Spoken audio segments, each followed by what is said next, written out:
Hello बच्चे party. कैसे हो आप सब लोग? आई होप सभी बच्चे काफी अच्छे होंगे।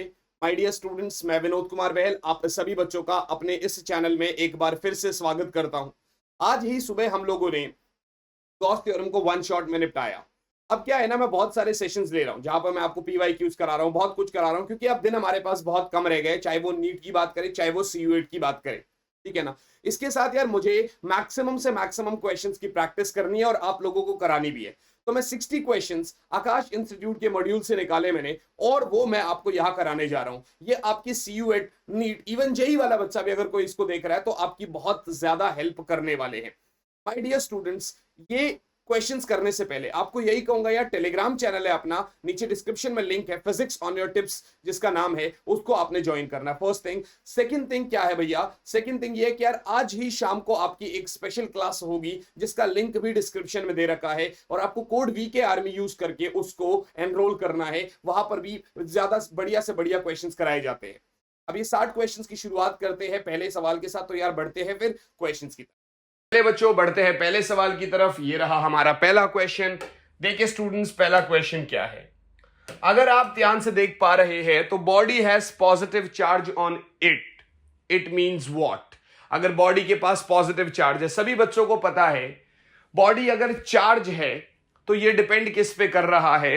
ये डिपेंड कर रहा है कि आपका इलेक्ट्रॉन जो है, बॉडी अगर चार्ज है तो ये किस पे डिपेंड कर रहा है कि इलेक्ट्रॉन की एक्सेस है या डेफिशिएंसी है। अब अगर पॉजिटिव चार्ज है तो यहां पर डेफिशिएंसी ऑफ इलेक्ट्रॉन्स है, यहां पर डेफिशिएंसी ऑफ इलेक्ट्रॉन्स है, और अगर नेगेटिव चार्ज है तो यहां पर एक्सेस ऑफ इलेक्ट्रॉन्स है। अब एक्सेस का मतलब गेन सम इलेक्ट्रॉन्स, डेफिशिएंसी का मतलब lost some electrons. Body has positive charge, it has lost some electrons. Definitely इसका आंसर, इसका मतलब यही है। चले बच्चों बढ़ते हैं अपने नेक्स्ट पार्ट की तरफ। तो ये रहा हमारा next question. Sure check for presence of electric charge. Guys, charge क्या होता है? या तो वो अट्रैक्ट करेगा या वो रिपेल करेगा, राइट? अब अट्रैक्शन जो है ना, वो श्योर शॉर्ट मेथड नहीं है ये चेक करने का कि बॉडी चार्ज है कि नहीं है। मतलब इसका मतलब ये है कि एक बॉडी है दूसरी, अगर वो इसको रिपेल कर रही है ना, तो ही श्योर शॉर्ट मेथड है आपका चेक करने का कि बॉडी चार्ज है, क्योंकि ऐसे तो न्यूट्रल बॉडी भी अट्रैक्ट कर सकता है। बट अगर आप देखोगे तो बॉडी के चार्ज होने का मतलब है रिपल्शन मस्ट है, रिपल्शन मस्ट है। इसके साथ साथ आप देखिए बच्चों, थर्ड क्वेश्चन की तरफ चलते हैं। ये रहा third question. If a solid and hollow conducting sphere have same radius.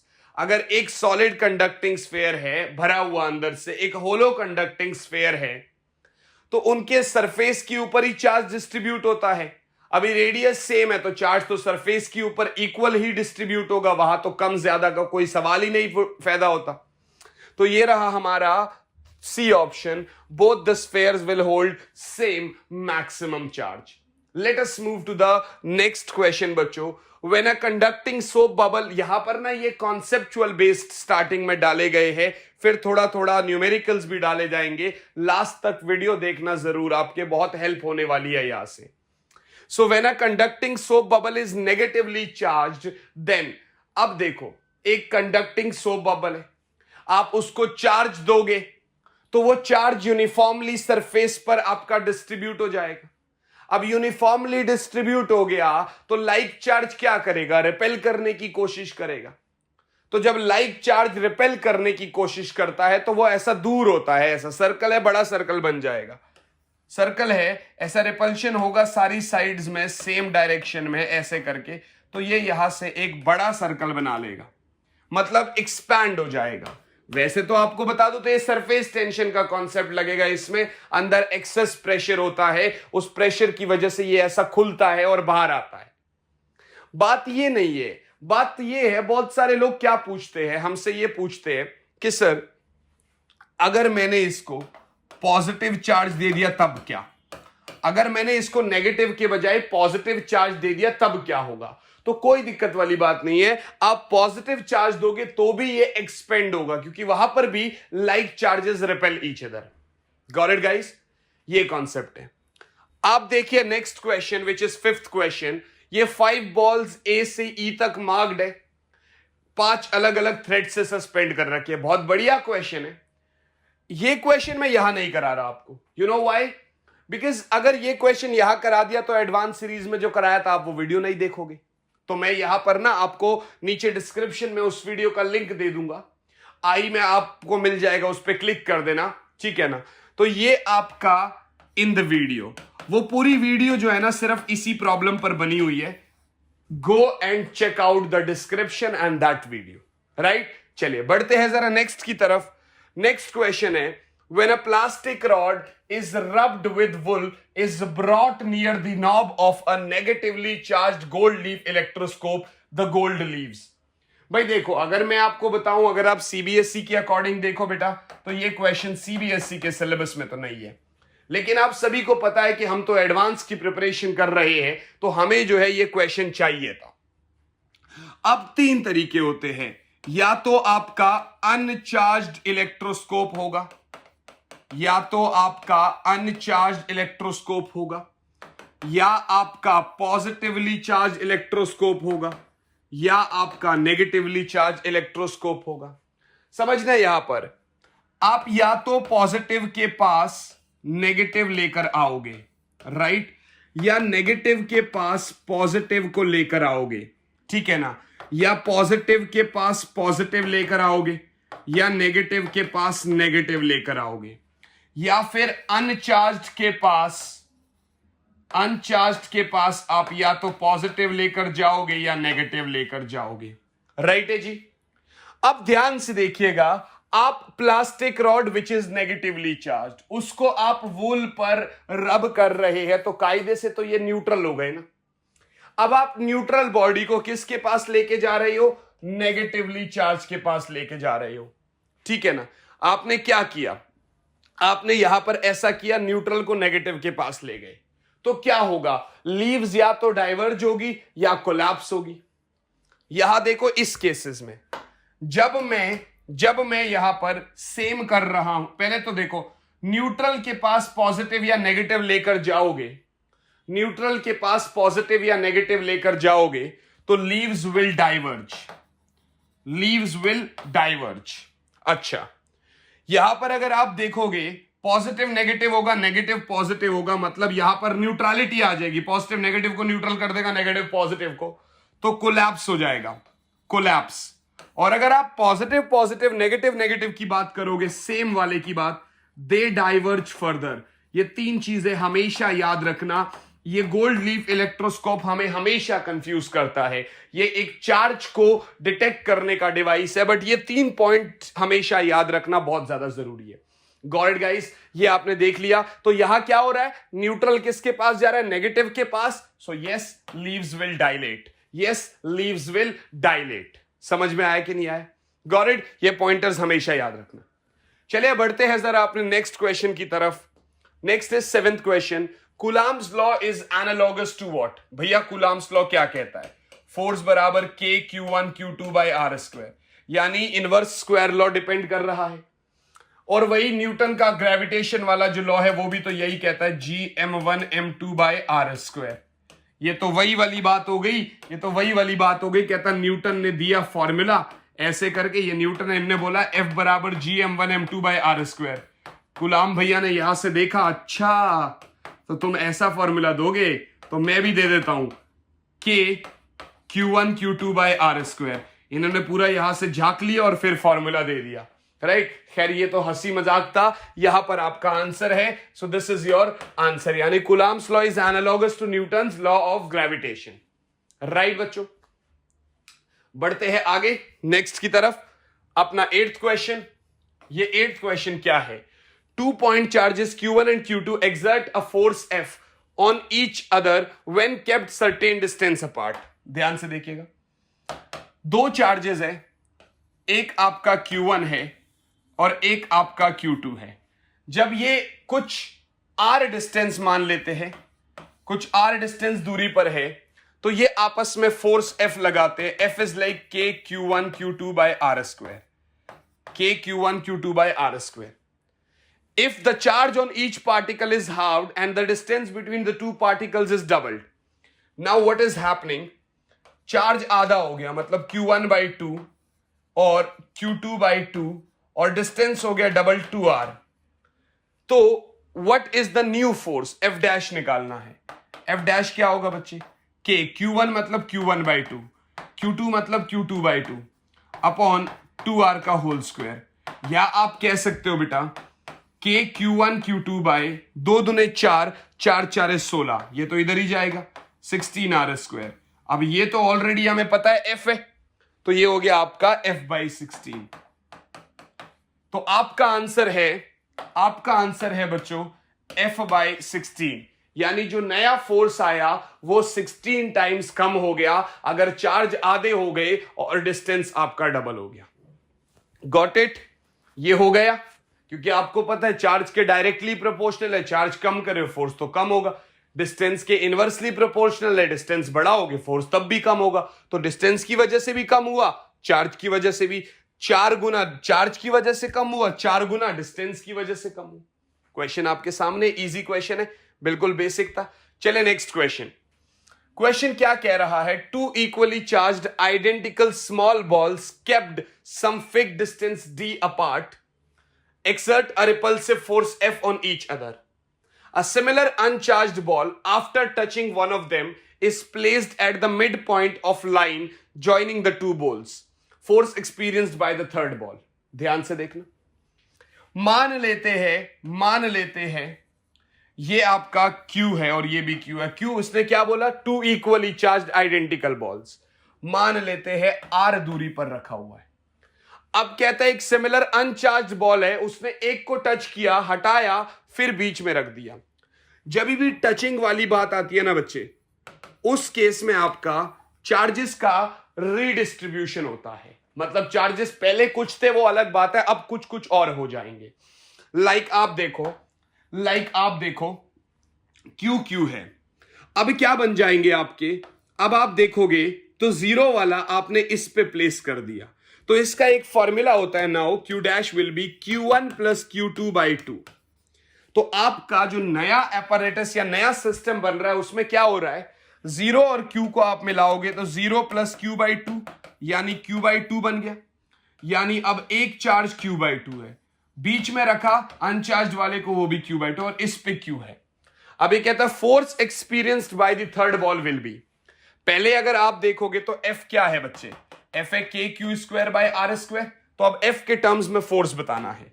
बहुत सिंपल सी बात है बेटा, ये Q/2 इसको इधर को रिपेल करेगा और ये Q वाला इसको इधर को। चार्जेस कम है तो ये वाला जो F1 है ये कम होगा, F2 ज्यादा होगा। मतलब अगर F नेट देखा जाए तो वो क्या होगा? F2 minus F1। अच्छा जी, F2 है क्या? K Q into Q/2। अब दूरी भी तो R/2 हो गया, दूरी भी तो आधी हो गई ना, तो भाई R/2 का होल स्क्वायर। भैया आप ये तो Q2 हो गया माइनस K, इसका क्या होगा? Q/2 into Q/2 upon R/2 का होल स्क्वायर। Got it? ये आपका F नेट हो गया ऑन थर्ड बॉल, जो वो एक्सपीरियंस करेगा। देखो ध्यान से देखना, ये हो जाएगा आपका KQ²/2, नीचे आपका R²/4, 2 1 जा 2, 2 2 जा 4, ये 2 ऊपर चला जाएगा, तो ये आया 2KQ²/R²। अब इस 4 से ये 4 तो कट जाएगा, तो ये सिर्फ आया माइनस KQ²/R²। आंसर आया KQ²/R²। और याद है ये तो आपका F के बराबर है। तो मतलब इतना सब वाकया होने के बावजूद भी जो हमने बीच में जो चार्ज रखा है वो वाला उतना ही फोर्स एक्सपीरियंस करेगा। कितने के बराबर? F के बराबर। आई होप बच्चा पार्टी आपको मेरी बात समझ में आ रही है मैं क्या बोल रहा हूं। ये क्वेश्चन था आपका 9th वाला। मैंने कहा था ना कुछ तो देखते ही हो जाएंगे, कुछ में समय लगेगा बट बहुत ईजी होंगे, कुछ में शायद थोड़ा समय लगे, थोड़ा टफ भी होगा, है ना। चलो नेक्स्ट क्वेश्चन। इसने कहा 2, ये क्वेश्चन बहुत इंपॉर्टेंट है। इस क्वेश्चन में आपको थोड़ा सा दिमाग भी लगाना पड़ेगा, and this is genuinely important one question. थोड़ा दिमाग भी लगाना पड़ेगा पर बहुत अच्छा क्वेश्चन है। क्वेश्चन को समझो। 2 equal point charges A and B are distance apart. मतलब 2 इक्वल पॉइंट चार्जेस है, ठीक है ना। आपका Q मान लेता हूं, Q मान लेता हूं, ठीक है ना। और ये आपका R दूरी पर रखे गए हैं। मैंने कहा okay. A third point charge placed on the perpendicular bisector, ये ए पॉइंट है, ये बी पॉइंट है, एक तीसरा पॉइंट चार्ज है, ठीक है ना, वो जो है ना वो यहां पर हमने रखा हुआ है। मतलब अगर मैं इसको क्यू क्यू मान लू, ये ए है, अगर मैं इसको क्यू मान लू और इसको भी क्यू मान रहा हूं, इसको बी मान लेता हूं, और यहां पर मैं स्मॉल क्यू रख दूं, सपोज करो यहां पर मैं स्मॉल क्यू रख दूं इसके बिल्कुल परपेंडिकुलर बाइसेक्टर में, ठीक है ना, आर दूरी पर रखे गए हैं, तो ये दूरी क्या होगी r/2, ये दूरी भी क्या होगी r/2, गॉट इट, ऐसा करके। अच्छा, from the centre will experience maximum electrostatic force when, कब मैक्सिमम इलेक्ट्रोस्टैटिक फोर्स एक्सपीरियंस करेंगे? बड़ी सिंपल सी बात है बेटा, बड़ी सिंपल सी बात है, आप बिल्कुल ध्यान से देखोगे यहां पर ये जो है दो इक्वल पॉइंट चार्जेस है, यहां पर कोई ऐसा नहीं बोला कि पॉजिटिव नेगेटिव तो सेम पॉइंट चार्ज होंगे, फिर तो ये क्यू क्या करेगा, ये इसको इधर को रिपेल करेगा, मतलब F1 हो गया, ये क्यू इसको इधर को रिपेल करेगा, मतलब F2 हो गया। अब एक बात बताओ, ये डी दूरी पर रखा गया है, ये वाला जो है ये डी दूरी पर रखा गया है, ये डी दूरी पर रखा गया है, तो ये r/2 है, तो ये क्या बनेगा r/4 प्लस डी स्क्वायर, ऐसा ही होगा, डी स्क्वायर प्लस r/2 का होल स्क्वायर मतलब r²/4 है ना। तो ये F1 और F2 तो बराबर होगा, कितना आएगा F1 बराबर F2 कितना आएगा, K QQ अपना ये दूरी कर लो, √r²/4 प्लस डी स्क्वायर का होल स्क्वायर, स्क्वायर से रूट कट गया तो ये आया KQQ/r²/4 प्लस डी स्क्वायर। अगर आप ध्यान से देखोगे बच्चे तो इस F1 वाले के दो कंपोनेंट होंगे, एक ये वाला और एक ये वाला, और इस F2 के दो कंपोनेंट होंगे, एक ये वाला और एक ये वाला, राइट है जी। जरा ध्यान दीजिएगा, अगर मान लेते ये थीटा है और ये भी थीटा है, तो ये थीटा होगा तो आप क्या कहोगे, ये वाला भी थीटा होगा, राइट है जी, और ये वाला भी थीटा होगा क्योंकि लाइंस ऐसी क्रॉस कर रही है। तो आपको पता चला कि ये वाला F1 cos थीटा और F2 cos थीटा होगा, ये वाला आपका F2 sin थीटा होगा, और ये वाला आपका F1 sin थीटा होगा। क्वेश्चन काफी अच्छा है, मैं फिर से बता रहा हूं, ध्यान से देखना आप इसको। अब क्योंकि F1 तो F2 के बराबर है, तो F1 sin थीटा जो है वो F2 sin थीटा को कैंसिल आउट कर देगा, क्योंकि एक्चुअली है, cancel out each other because they are actually. अब क्योंकि जब ये कैंसिल आउट कर गए तो नेट फोर्स क्या होगा, नेट फोर्स होगा F1 cos theta plus F2 cos theta, यानी आप कह सकते हो 2F cos थीटा, यानी 2F cos थीटा, यानी आप ध्यान से देखिएगा, यही से आप cos थीटा भी निकाल लो। cos थीटा क्या होगा, बेस इज लाइक आपका d अपॉन हाइपोटेनस, ये रहा आपका √r²/4 प्लस डी स्क्वायर, ये cos थीटा हो गया। तो टोटल ये जो F नेट है उसको लिखो जरा आप, अब F नेट लिख लो आप, F नेट क्या होगा, F net will be 2F की जगह क्या डालोगे आपका, ये रहा KQQ/r²/4 प्लस डी स्क्वायर की पावर 1, ठीक है जी, into D by √r²/4 plus D square मतलब पावर 1/2। इसको फर्दर आपको आगे भी सॉल्व करना है तो इसको आप आगे सॉल्व कर सकते हो, 2KQQD बाई पावर 1/2, पावर हो गया बेटा आपका 3/2, पावर हो गया बच्चे आपका 3/2। I hope this is clear. अब ये तो मेरा F है, ठीक है ना, ये तो मेरा F है। मैं आपको पता है क्या कहूंगा, फोर्स को अगर मैक्सिमम करना है तो उसके लिए आपको करना पड़ेगा DF/DD शुड बी 0। ये मैक्सिमम और मिनिमम वाला केस है, डिस्टेंस के रिस्पेक्ट में आप फोर्स का डिफरेंशिएशन 0 कर दो, आपका फोर्स मैक्सिमम है, वहां से आपका डिस्टेंस आ जाएगा। यानी आप क्या करोगे, आप कहोगे सर यही से D/DD ऑफ F की जगह क्या डालोगे यहां पर 2KQQ इंटू D अपॉन, एक काम करो ना, एक काम करो, इतने तो हम समझदार है, तो जो कांस्टेंट वाली चीज है वो बाहर आ जाएगी, यानी यहां से हो गया 2KQQ, यहां पर हो जाएगा D/DD ऑफ आपका D upon R square by 4 plus D square की पावर 3/2, राइट है जी, की power 3/2। I hope this is clear. अब क्या करना है हमें, ये u है और ये v है, तो uv वाला u अपॉन v वाला कॉन्सेप्ट लगा लो। आपको पता रहना चाहिए ये चीज, that d by dx of या d by dx of u by v is like v into d by dx of u minus u into d by dx of v upon v square. ये आपका एक question rule होता है। तो इसको भी जरा ट्राई करते हैं बच्चों, इसको भी जरा ट्राई करते हैं। यहां से आप देखो 2kq तो बाहर आ गया, और ये बराबर किसके है, बराबर 0 है ये, ठीक है, बराबर 0 है। तो अगर बराबर 0 है तो ये तो वैसे भी उधर जाकर 0 हो गया, क्यों ही लिखना है इसको। देखो यानी ये u है, u v है, तो v को आगे ले आएंगे, ठीक है ना, आपका v आगे आ गया।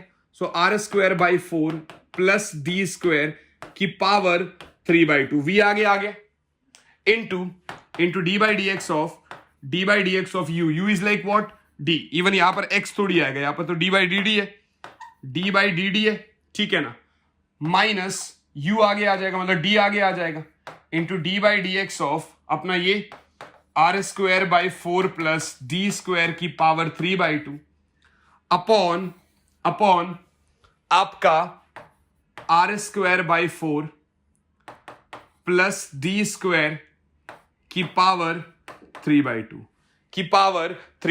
Equals to 0। भैया ये तो वैसे भी जाकर मल्टीप्लाई होके 0 ही हो जाएगा। जरा ऊपर चलते हैं, जरा हम लोग ऊपर चलते हैं बेटा, ठीक है ना, जरा हम लोग ऊपर चलते हैं।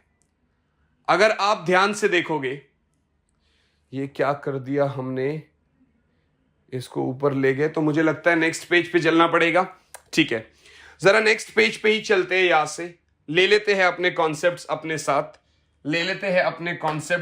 साथ, कॉन्सेप्ट में क्या है, R square by 4 plus D square की power 3/2, R square by 4 plus D square की पावर 3/2, डी बाई डी क्या हो गया, 1 हो गया, डी बाई डी क्या हो गया, तो 1 हो गया, माइनस यहां पर जो मैंने x लिखा है वो x नहीं आएगा बेटा, x नहीं आएगा, यहां पर भी d बाई डी आएगा, यहां पर भी d बाई डी आएगा, ठीक है ना। और इसमें भी हम क्या कर रहे हैं, अब d तो बाहर है, इसको उसको डिफरेंशिएट कर रहे हैं, तो यानी कि आप लिखोगे माइनस डी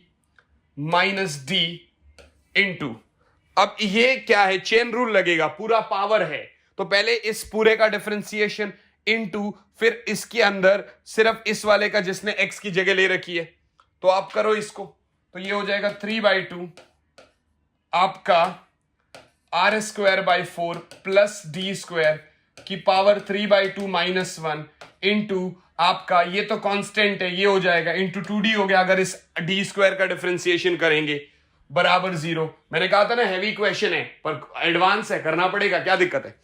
और देखो यहां से आप देखो R square by 4 plus D square की पावर 3/2 माइनस यहां पर आप देखो 2 से 2 कट गया, 3d square R square by 4 plus D square 3/2 minus 1 यानी 1/2 इक्वल्स टू 0।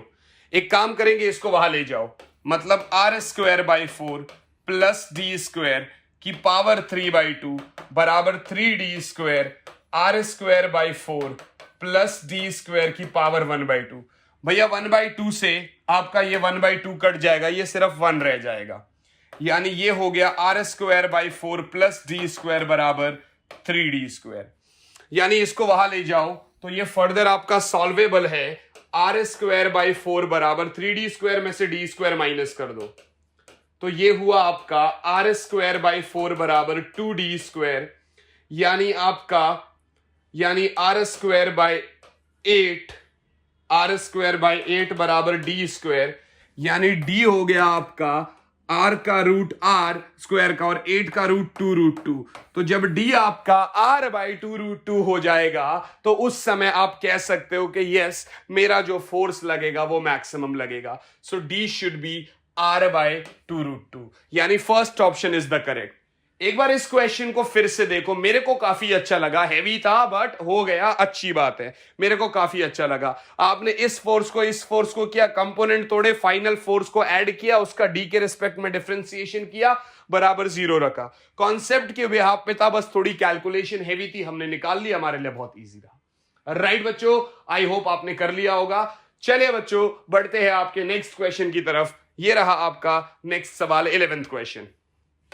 11th क्या बोलता है कि sir, a charged gold leaf electroscope has its leaves apart by certain amount having enclosed air.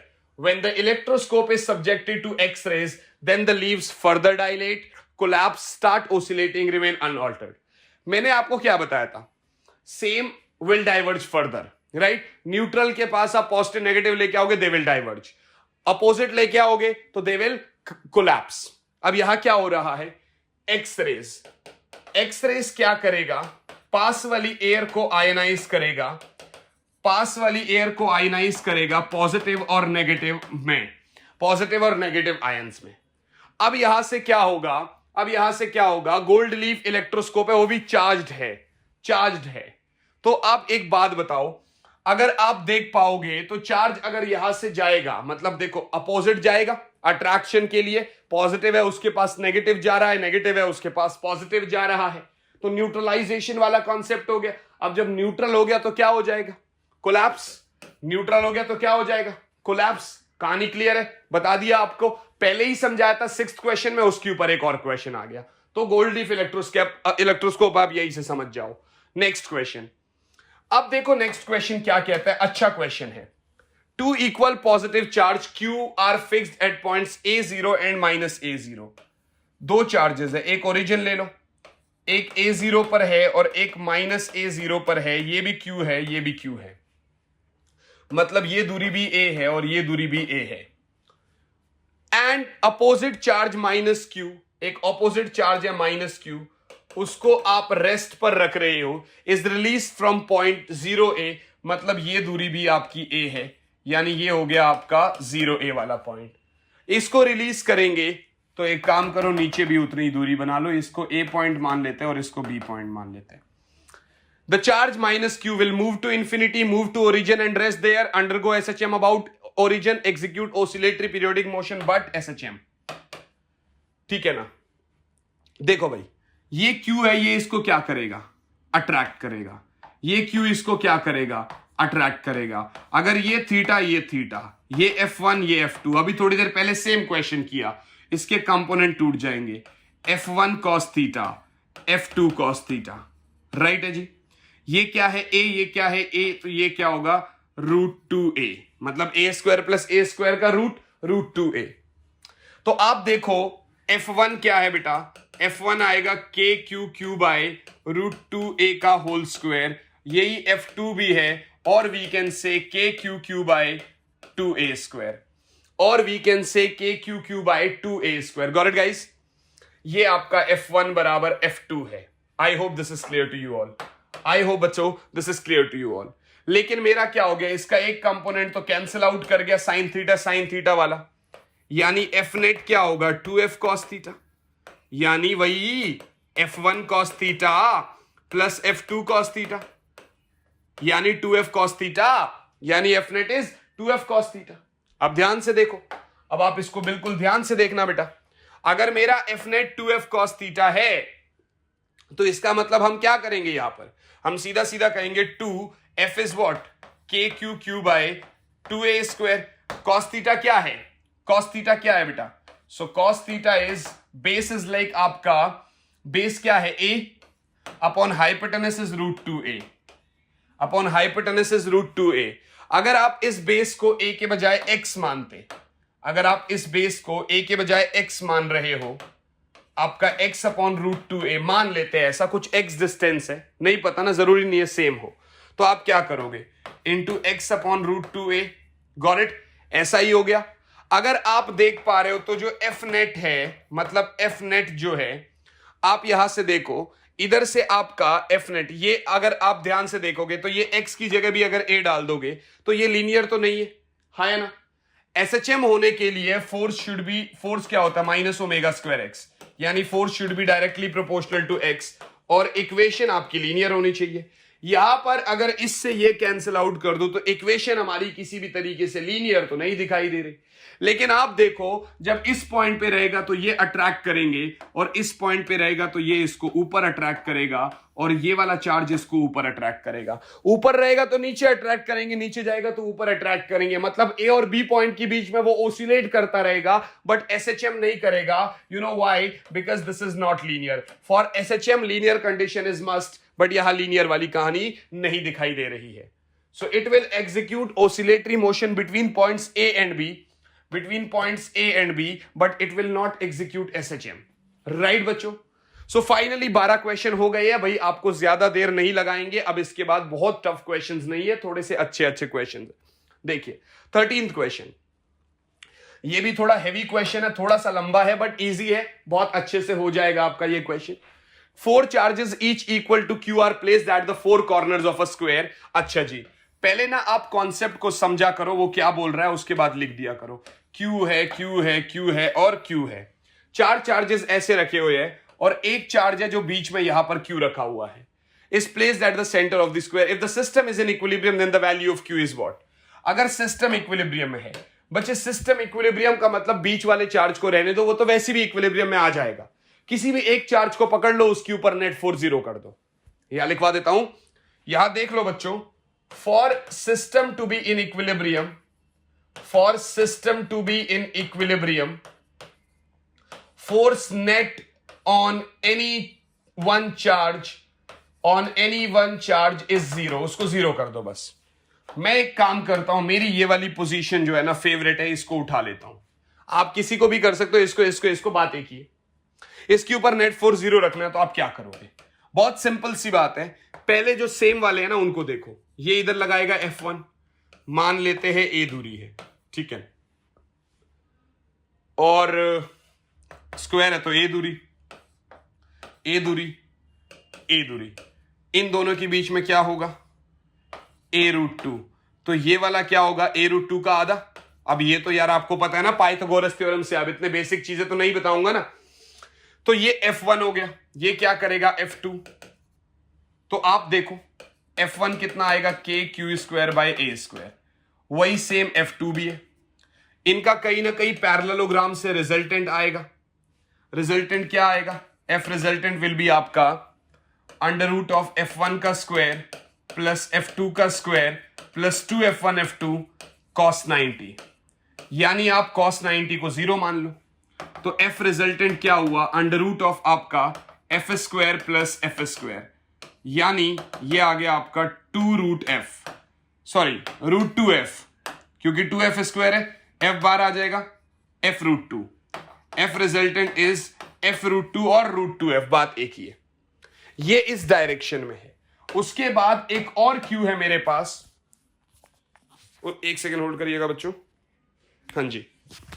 उसके बाद एक और क्यू है मेरे पास, जो इसको इस डायरेक्शन में रिपेल करेगा। सो this is F3 which is kq² आपका a√2 का होल स्क्वायर, और वी कैन से kq²/2a², और वी कैन से kq²/2a²।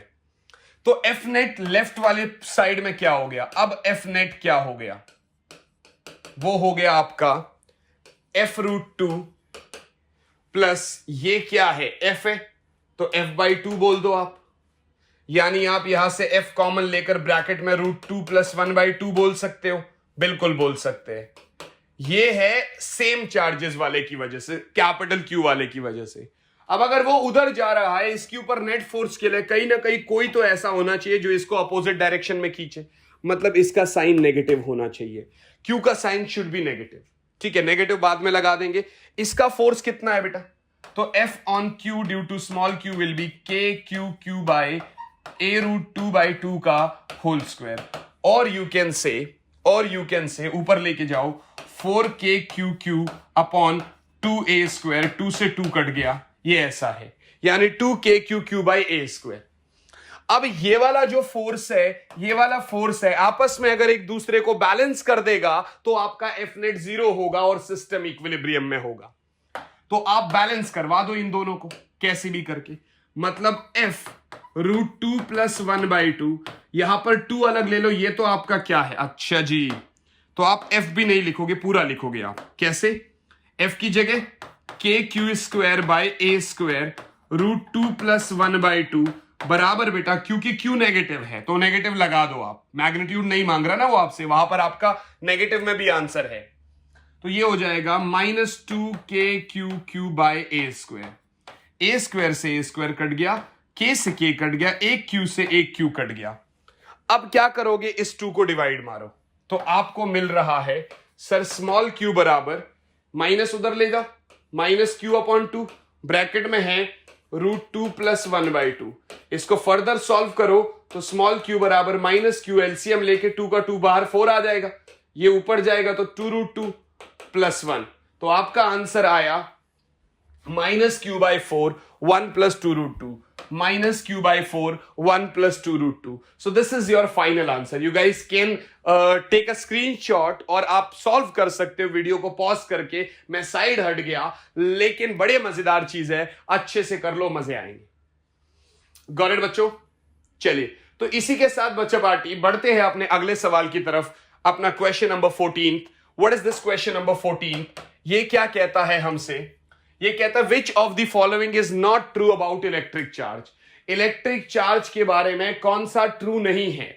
So you can say charge on a body is always integral multiple of certain charge known as charge of electron, बिल्कुल सही बात है, आपको पता है Q बराबर ±ne। अब कभी कभार क्या होता है, नॉट ट्रू के बजाय हम ट्रू पढ़ लेते हैं और सीधा सीधा फटाफट प्रेशर में फर्स्ट पर क्लिक कर देते हैं, तो ऐसी गलती बिल्कुल मत करना, क्योंकि ये गलती बहुत भारी पड़ सकती है हमारे लिए। चले नेक्स्ट पे चलते हैं। Charge is a scalar quantity, yes this is also true. Net charge on an isolated system is always conserved, yes this is also true. Charge can be converted into energy and energy can be converted into mass, no this is not true. तो final answer ये है this is not true, क्योंकि ये true होता है आपका मास के case में, जब आप करते हैं E बराबर mc², sir mass is convertible into energy and energy is convertible into mass, energy mass conservation वाला पूरा सिस्टम जो है ये आपका यहां पर नॉट ट्रू है। चलिए बढ़ते हैं जरा अपने नेक्स्ट क्वेश्चन की तरफ। 15, what is the amount of charge possessed by 1 kg of electrons, 1 kilo electrons कितना चार्ज पोसेस करेगा। देखिए भाई, एक इलेक्ट्रॉन जो है वो कितना चार्ज करता है, तो देखो charge on 1 electron, charge on 1 electron कितना होगा 1.6 10⁻⁻⁹ कूलम। यहां पर एक इलेक्ट्रॉन की बात तो हो नहीं रही है, यहां पर कह रहे हो कि मास ऑफ 1 इलेक्ट्रॉन क्या होगा 9.1 × 10⁻31 kg, राइट है जी। समझ में आया कि नहीं आया? अगर आप ध्यान से देखोगे तो मास ऑफ 1 इलेक्ट्रॉन यानी इतना मास इतना चार्ज होल्ड करेगा, तो 1 kg कितना होल्ड करेगा 1.6 10⁻⁻⁹ डिवाइडेड बाय 9.1 × 10⁻31, पॉइंट से पॉइंट कट गया, 16/91 ऊपर ले जाओ 19 से, ये क्या आएगा आपका 19 से, ये आपका क्या आएगा, ये आएगा आपका -19 और -31 इज लाइक +31 हो जाएगा, 20 21 12। अगर एक और जीरो हटा दूं तो 160/91 × 10⁻11। देखो जरा 10⁻11 वाला सिर्फ अपने पास एक ही ऑप्शन है 1.76 × 10⁻11 कूलम। आप इसको पूरा डिवाइड कर लो, आपको मिल जाएगा। सो 1 kg में इतने नंबर ऑफ मतलब 1 kg इलेक्ट्रॉन्स में जो आप देख पा रहे हो, तो इतना अमाउंट ऑफ चार्ज वो पोसेस करेगा, क्योंकि इतना kg अगर इतना एक कूलम चार्ज पोसेस करता है तो 1 किलो इतना कूलम चार्ज पोसेस करेगा। चलिए बच्चा पार्टी आगे चलते हैं। Next is according to Coulomb's law which is correct relation for the following diagram. इस डायग्राम के लिए करेक्ट रिलेशन क्या है, बड़ी सिंपल सी बात है बच्चों, ये F12 है, ये F21 है, इधर को Q1 है और Q2 है। तो आप ध्यान से देखिएगा, Q1 को Q2 अट्रैक्ट कर रहा है, Q2 को Q1 अट्रैक्ट कर रहा है, मतलब एक पॉजिटिव तो दूसरा नेगेटिव होगा। इसका मतलब अगर ऐसा है तो इनका मैग्नीट्यूड अगर आप मल्टीप्लाई करोगे तो लेस देन 0 होगा, लाइक +2 -4, एक प्लस एक माइनस को माइनस करोगे आंसर माइनस में ही आएगा, तो magnitude will also be less than 0। अगर पॉजिटिव होता तो उनका magnitude will always be greater than 0। Got it बच्चों? चले बढ़ते हैं जरा नेक्स्ट क्वेश्चन की तरफ, अपना 17th question. A charge Q is to be distributed on two conducting spheres. What should be the value of the charges on the spheres so that the repulsive force between them is maximum when they are placed at a fixed distance from each other? बच्चा party, जैसे आपको problem number 1 कराया था वहां पर, वैसे ही advanced series का problem number 2 है ये, वैसे ही एडवांस्ड सीरीज का प्रॉब्लम नंबर 2 है ये, राइट। तो इसका भी डिस्क्रिप्शन में आपको लिंक मिल जाएगा, आई वाले पर क्लिक करोगे तो आपको वहां से भी आ जाएगा, तो आप इसको भी जरूर करिएगा बच्चा पार्टी, ये भी आपका वहां से आ जाएगा। Let's move to the next. A point charge Q1 exerts an electric force on a second point charge Q2. If third Q3 is brought near the electric force of Q1 exerted on Q2. बेटा जब मैं आपको superposition of electric force पढ़ा रहा था तब आप वहां पर क्या कर रहे थे, Q1, Q2, Q3, Qn। मैंने कहा था जब ये 1 वाला इस Q वाले Q पर फोर्स लगाएगा तो इन बाकियों का कोई लेना देना नहीं है, ये इनसे मेरे उस वाले फोर्स पर कोई फर्क नहीं पड़ेगा। तो जब आप Q3 को भले ही पास ले आओगे तो भी आपका दोनों वाले F1 और F2 के फोर्सेस के बीच में कोई फर्क नहीं पड़ेगा, दे रिमेन्स द सेम, उनमें कोई इश्यू नहीं है, राइट बच्चा पार्टी। आई होप आपको मेरी बात समझ में आ रही है। चले बढ़ते हैं जरा नेक्स्ट क्वेश्चन की तरफ। देखिए ये बहुत अच्छा क्वेश्चन है, ये बोर्ड्स के पर्सपेक्टिव से काफी इंपॉर्टेंट है क्वेश्चन, देखिए बहुत अच्छा है। +4Q, Q and -Q are placed on a line of length L, 0, L/2 and L। मतलब ये कुछ ऐसे से रखे गए हैं, मतलब ये कुछ ऐसे से रखे गए हैं, मतलब लेंथ क्या है आपका 0, ये L/2 है और ये L है। कहने का मतलब ये कि ये आधी लेंथ है और ये भी आधी लेंथ है, और रखे कौन कौन से गए हैं, 4Q, capital Q and small q। अब ये कहता है कि what should be Q in order to make the net force on small q to be 0। अभी जैसे ऊपर वो स्क्वायर वाला किया ना, लगभग वही कॉन्सेप्ट लगाना है। इसके ऊपर मुझे नेट फोर्स 0 रखना है तो Q का क्या होना चाहिए आंसर, पॉजिटिव नेगेटिव। भाई पहले तो 4Q इसको रिपेल करेगा, F1 क्या होगा बेटा, KQ into 4Q divided by L², ये इसको रिपेल करेगा। वहीं पर इसका नेट फोर्स को 0 होने के लिए ये कैपिटल Q इसको अट्रैक्ट करना बहुत जरूरी है, कैपिटल Q का इसको अट्रैक्ट करना बहुत जरूरी है। तो आप अगर F2 की बात करते हैं तो F2 इसको अट्रैक्ट करेगा, तो वो होगा आपका KQQ अपॉन L/2 का होल स्क्वायर, और यू कैन से ऊपर ले जाओ 4KQQ बाय L² हो जाएगा। गॉट इट बच्चों, ये F2 है। अब इसके ऊपर Fnet 0 है, इसके ऊपर Fnet 0, अगर Fnet 0 है तो ये F1 और F2 बराबर होना चाहिए। पहली बात तो ये Q नेगेटिव होना चाहिए, दिस शुड बी नेगेटिव या must be negative, even should क्या, मस्ट बी नेगेटिव, तो दोनों को बराबर कर दो बस आप। For Fnet on small q to be 0, आपका F1 should be equal to F2, यानी आपका 4KQ² by L² should be equal to आपका 4KQQ बाय L²। भैया L² से L² कट गया, 4 से 4 कट गया, Q से K कट गया, Q से Q कट गया, तो Q बराबर -Q होना चाहिए, या स्मॉल q बराबर कैपिटल Q होना चाहिए। तो आपका कैपिटल Q बराबर -Q हो ही गया, ये फाइनल आंसर है आपका, राइट। अगर कैपिटल Q -Q के बराबर हो जाएगा तो 4Q -Q को अट्रैक्ट करेगा, ये +Q -Q को अट्रैक्ट करेगा, उसके ऊपर तो 0 ही है। इस 4Q को ये इधर रिपेल करेगा, -Q अपनी तरफ अट्रैक्ट करेगा, Fnet तब भी 0 हो जाएगा। ये रहा। अब a particle of mass m and carrying charge -Q1 is moving around a charge +Q2 along a circular path of radius r. Find period of revolution of the charge -Q1. Find period of the revolution of charge -Q1. मतलब एक m मास का particle है जो कि -Q के आसपास घूम रहा है, राइट। आप ऐसा लिख सकते हो कि अगर ये -Q1 है तो इसके चारों तरफ -Q2 घूम रहा है r रेडियस का, ठीक है ना। तो आपको रेवोल्यूशन ऑफ पीरियड का टाइम पीरियड चाहिए। बच्चों आप एक बात बताओ, जब ये घूमेगा तो पहले तो आप ये देखो, इनके बीच में इलेक्ट्रोस्टैटिक फोर्स ऑफ अट्रैक्शन लगेगा KQ1 Q2 bye R², right. ये जो फोर्स है this must be balanced by centripetal force, और F सेंट्रीपिटल क्या होता है, या तो mv² बाय r या mr omega square, mr omega square. तो ये इलेक्ट्रोस्टैटिक फोर्स जो है it must be equal to mr omega square बेटा। अब आपको तो टाइम पीरियड चाहिए, अगर मैं आपको बता दूं तो टाइम पीरियड होता है 2 पाई बाई ओमेगा, तो ओमेगा क्या होगा 2 पाई बाई टाइम।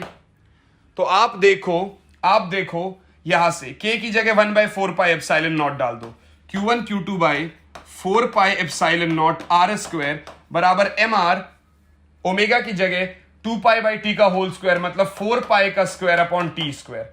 इसको उधर ले जाओ, सबको इधर ले आओ, मतलब टी स्क्वायर बराबर बेटा 4 pi epsilon naught r cube, यहां से आपका 4 पाई स्क्वायर, नीचे आपका q1 q2। So finally time period बराबर 4 4 16 under root of 16 pi cube epsilon naught r cube by q1 q2। देखो ऐसा कुछ आ रहा है क्या, 16 pi cube epsilon naught r cube, अच्छा m रह गया, हमसे m रह गया तो m भी लगा दो, m r cube by q1 q2।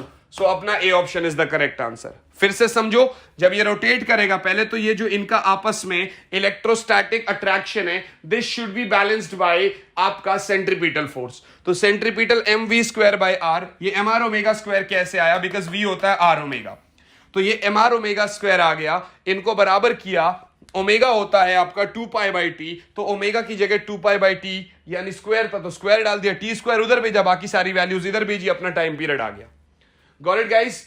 तो बच्चा पार्टी ये आपने कर लिया। तो बच्चों ये रहा हमारा सबसे पहला सवाल, यानी 21st ही है, आगे उसी से कंटिन्यू कर रहे हैं। Consider 3 point objects P Q R, P and Q repel each other. आप ध्यान से देखिएगा वो क्या बोल रहा है, वो कह रहा है कि सर एक पी है और एक क्यू है, ये रिपेल कर रहे हैं। रिपेल का मतलब या तो ये पॉजिटिव हो सकता है या ये नेगेटिव हो सकता है। while P and R attract each other, और यहीं पर अगर एक R दे दिया जाए तो ये दोनों आपस में अट्रैक्ट करेंगे। अगर ये पॉजिटिव है तो ये नेगेटिव होगा, ये नेगेटिव है तो ये पॉजिटिव होगा। कहने का मतलब अगर आप ध्यान से देखोगे तो उसने Q और R का नेचर पूछा है, पॉजिटिव नेगेटिव, ये नेगेटिव है तो ये पॉजिटिव, मतलब ऑपोजिट है, अट्रैक्ट करेंगे एक दूसरे को। सो यस, Q और R के बीच में अट्रैक्टिव फोर्सेस है, Q और R के बीच में अट्रैक्टिव फोर्सेस है। आज मैंने लॉजिकल क्वेश्चंस ज्यादा डाले हैं, लास्ट वाले वीडियो में हमारे थोड़े से एडवांस क्वेश्चंस ज्यादा हो गए थे, इसमें लॉजिकल वीडियो क्वेश्चन ज्यादा है। Which of the following process involves the principle of electrostatic induction. आपको समझ में आता है principle of electrostatic induction? Electrostatic induction पढ़ाया था, कैसे बॉडी चार्ज होती है, राइट? अब देखो, अगर आप जेरोक्स करते हो, मतलब जब आप फोटोकॉपी करवाते हो तो एक पेज ना, मतलब वो पेजेस चार्ज हो जाते हैं, कभी कभार आप निकालते हो ना तो 2-3 सारे पेजेस एक साथ निकल आते हो, चिपक जाते हैं आपस में। सेम कॉन्सेप्ट आपका पॉलिनेशन में भी होता है और सेम कॉन्सेप्ट आपका चॉकलेट मेकिंग में भी होता है। तो ये एक लॉजिकल क्वेश्चन था, अगर कोई आपसे पूछे कि इलेक्ट्रोस्टैटिक इंडक्शन, तो हाँ भैया, pollination, xerox copying, chocolate making, all of these, इन सब में, मतलब सभी में होता है आपका इलेक्ट्रोस्टैटिक इंडक्शन। दूसरा सवाल फोड़ दिया मैंने आप लोगों के साथ। सबसे बढ़िया बात पता है क्या है इस सीरीज की, कि जब आप ये सीरीज करेंगे ऑन अ डेली बेसिस तो आपको एक चीज समझ में आएगी, यार मैं खुद शायद से 20 सवाल नहीं कर पाता या नहीं कर पाती, पर सर के साथ साथ मिलकर 20 क्वेश्चंस डेली बेसिस, मतलब ऑल्टरनेट बेसिस पर फोड़ रहे हैं, एमसीक्यू वाले वो भी। चलिए नेक्स्ट बढ़ते हैं, अगला सवाल। The electric field intensity at a point in vacuum is equals to 0। Force on a proton would experience. सभी को पता है इलेक्ट्रिक फील्ड क्या होता है, किसी भी चार्ज की वजह से किसी भी एक पॉइंट पर हम क्या बोलते हैं कि एक यूनिट पॉजिटिव चार्ज है, उसके ऊपर फोर्स लग रहा है। भैया आपने बोला था ना F बराबर Q नॉट इंटू E, होता है कि नहीं होता है? तो electric field is F by Q naught, यही होता है। So electric field intensity at a point in vacuum is equals to force an electron would experience electron बोला मैंने, force a unit positive charge would experience there। कौन experience करेगा force? एक unit positive charge जितना force experience करेगा वहां। चलिए बच्चों बढ़ते हैं अपने नेक्स्ट क्वेश्चन की तरफ। ये रहा हमारा question number 24। A sphere of radius r has electric charge uniformly distributed in its entire volume। बात ध्यान से सुनना जरा, यहां पर यूनिफॉर्मली चार्ज्ड है, कहने का मतलब वो ये कह रहा है कि सर, और हाँ एक बात और है बेटा, मैं ये बता दूं, अगर आप लोगों से ये क्वेश्चन बनते हैं या ऑलरेडी आपको आते हैं तो आप ना वीडियो को पॉज करके भी कर सकते हैं, जिससे कि आपको ऐसा लगे कि यार ये तो मुझसे ऑलरेडी बन रहे हैं। और अगर ऐसा ही है तो आप देखो, सपोज मैंने 20 क्वेश्चन कराए, आपने रजिस्टर में 20 क्वेश्चन करे, राइट बच्चों। जब वो 20 क्वेश्चन आप करते हो आपको पता चल जाएगा आपने कितने करेक्ट करे। So you guys can tag me also @Vinod Kumar Bahl, Instagram handle है मेरा, वहां आप मुझे स्टोरी में टैग कर सकते हो, जिससे कि हमें पता चलता रहेगा कि कौन बच्चा कितना ज्यादा पढ़ाई कर रहा है, राइट बच्चों। चलिए, तो ये ऐसा जब इंटरनली डिस्ट्रीब्यूटेड है तो आप सभी को पता होगा शायद, अगर आप देखोगे इसने बोला कि डी डिस्टेंस और ये अगर आर रेडियस है, तो अब वो ना यहां पर कहीं ना कहीं यहां पर पूछ रहा है, यहां पर चार्ज डेंसिटी वाला कॉन्सेप्ट लगता है। उस डी पर तो पूरा क्यू चार्ज नहीं है जैसे जैसे आपका होलो शेल में लगता है, राइट, ऐसा तो नहीं होता है। तो यहां पर electric field intensity is directly proportional to, बेटा अगर आप देखोगे तो आप इसकी मेरी डिटेल वीडियो भी देख सकते हो, लेकिन मैं आपको बता दूं, आप सभी बच्चों को पता है कि अगर ऐसा सा कुछ होता है तो कुछ ऐसा ग्राफ बनाते हैं, लाइक ये ऐसा हो रहा है, यहां पर आपका मैक्सिमम, फिर यहां पर ऐसे। अब आप कहोगे सर ये कैसे? असल में बेटा, असल में अंदर जब आप देखते हो तो यहां पर आपको नया चार्ज निकालना पड़ता है। ये मैंने आपको पिछली क्लास वाली वीडियो में भी करवा दिया था। तो यहां पर जो क्यू डैश होता है उसका फॉर्मूला बता देता हूं, वो होता है Q R cube over R cube, अगर ऐसा है। लेकिन यहां पर आपका ये इन जनरल था, यहां पर जो आपका आर है बेटा, मतलब आप ये देखो, आप ये समझ लो इसका ये आर रेडियस है, तो आप यहां पर आर स्क्वायर करोगे और ये डी डिस्टेंस पर निकालना है, तो ये हो जाएगा क्यू डी क्यूब और ये आर क्यूब। ये एक जनरल फॉर्मूला हो जाएगा नए वाले चार्ज का। तो जब ऐसा होता है तो इलेक्ट्रिक फील्ड आप क्या करोगे, के क्यू डैश बाय आप क्या करोगे, डी स्क्वायर, के Q dash by D square. चलो तो अब एक बार जरा पुट करो, यहां पर क्या होगा, के Q dash is like what, Q D cube upon आपका R cube into D square कर दो भैया, आपका डी स्क्वायर से ये कट जाएगा तो ये आ गया K Q D by R cube. तो क्या आप नहीं कह सकते E is directly proportional to D, वो डिस्टेंस जितना है वो जितना बड़ा होगा उस हिसाब से directly, so E is directly proportional to D। और ये कब है, ये तब है जब आप इनसाइड की बात कर रहे हैं, तो आपका आंसर आया directly proportional to D। I hope this is clear to you बच्चा पार्टी, राइट बच्चों। चले बढ़ते हैं जरा आपके अगले सवाल की तरफ। ये रहा हमारा next question, the electric field at 2r from the centre of a uniformly charged non conducting sphere of radius r is E। देखो सेम चीज है, नॉन कंडक्टिंग का मतलब यही हो गया कि टोटल पूरा चार्ज आपने यूनिफॉर्मली डिस्ट्रीब्यूट कर रखा है, और इसका रेडियस जो है वो कुछ r बता रहा है, आपसे r बता रहा है, और कह रहा है कि यहां से कुछ 2r दूरी पर। तो आप बेसिकली क्या करते हैं, ऐसा आप गॉसियन सरफेस बना लेते हैं 2r दूरी पर। ये दूरी कितनी है, 2r है। तो अब वो कहता है यहां पर इलेक्ट्रिक फील्ड E है, मतलब E बराबर बता रहा है के क्यू बाय, अगर इसको ऐसा लिखो 2r का whole square, so you can say that K Q by 4r square is E। ये वो चीज आपसे बता रहा है। अब कह रहा है the electric field at a distance r/2 from the centre will be, मतलब इस सेंटर से r/2 दूरी पर। भैया मैंने अभी थोड़ी देर पहले आपको फॉर्मूला दिया कि q डैश क्या होगा, q डैश आपका क्या होगा, देखो ये रहा q डैश आपका क्या होगा, टोटल मान लेते कुछ q चार्ज था, कैपिटल Q, राइट। और उसके बाद मैंने क्या बोला, d क्यूब, d किसका डिस्टेंस था, उस पॉइंट का। तो आप कहोगे सर r/2 का होल क्यूब, और डिवाइडेड बाय किससे करोगे आप, जो उसका रेडियस है r, तो यानी आप करोगे r क्यूब से। तो ये नया चार्ज आ गया, नया चार्ज कितना आ रहा है, Q R cube by 8r cube. बेटा ये ऐसा नहीं है कि मैं यहां पर आपको डिटेल में सब कुछ करा सकता हूं, मैं सिर्फ क्वेश्चन सॉल्व करवा सकता हूं। अगर आपने ये कॉन्सेप्ट पढ़ा है तो आपसे होगा, नहीं तो शायद आपको प्रॉब्लम आ सकती है। So Q dash is Q by 8, right. Now what will be the electric field, आपका K Q by are square. अच्छा क्यू डैश हो जाएगा ना, तो यहां पर के क्यू बाय 8 हो जाएगा, और नीचे आपका अपना वही जो दूरी है उसकी, यानी r/2 का whole square. Got it. So you will say K Q bye 8r square, और 4 ऊपर मल्टीप्लाई हो जाएगा, इससे ये कट जाएगा, 2 हो गया। तो आप कह सकते हो के क्यू बाय 2r स्क्वायर, ये अपना ई डैश आ गया, ठीक है ना। अगर आप देखोगे जनरली के क्यू बाय 4r स्क्वायर था, तो आप ई को ई डैश से डिवाइड कर दो, या ई डैश को ई से, क्योंकि अपने को ई डैश चाहिए, सो ई डैश को जब आप ई से डिवाइड करोगे तो के क्यू बाई 2r², इसका डिवाइड करोगे तो रेसिप्रोकल ही हो जाएगा 4r² अपॉन के क्यू। भैया के क्यू कट गया, इससे ये कट गया, ये आ गया, ये इतना 2, तो नया इलेक्ट्रिक फील्ड कितना हो गया 2e। नया इलेक्ट्रिक फील्ड कितना हो गया 2e। अरे ये तो बिल्कुल सिंपल सी बात है, ये तो आपको वैसे भी समझ में आ रहा है। मैंने आपको क्या समझाया था कि अगर इस तरीके से कर रहे हैं हम लोग तो आप देखो अंदर क्या होगा, पहले इलेक्ट्रिक फील्ड बढ़ेगा, सरफेस पे मैक्सिमम होगा, बाहर जाते जाते कम होगा। यहां पर इनवर्सली प्रोपोर्शनल है, यहां पर डायरेक्टली प्रोपोर्शनल है, सरफेस तक मैक्सिमम होगा। तो यहां पर इसका मतलब कुछ ऐसा सा हुआ होगा कि अंदर 2e है, करते करते सरफेस पर मैक्सिमम हुआ होगा, फिर उसके बाद यहां जाते जाते कम हुआ होगा। कॉन्सेप्ट भी समझ में आ गया, बात भी समझ में आ गई और पूरा क्वेश्चन भी समझ में आ गया। कभी अगर ऐसा क्वेश्चन आ जाए तो आप बिल्कुल छोड़ के मत आइएगा, राइट बच्चों। सो आई होप आपने स्क्रीनशॉट ले लिया होगा। Now let's move to the next question which is 26th question. Question क्या है, in a uniform electric field if a charge is fired in a direction different from the line of electric field then the trajectory of the charge will be. आपको पता है electric field के line के अगर उस line के direction में नहीं भेजोगे तो क्या ट्रेजेक्टरी फॉलो करेगा। याद है ऐसे जब हम सीधा भेजते हैं तो पैराबोलिक पाथ कवर कर लेता है, ऐसे पैराबोलिक पाथ कवर कर लेता, राइट। तो इसका मतलब आपको कुछ सोचने की जरूरत नहीं है, पैराबोला है।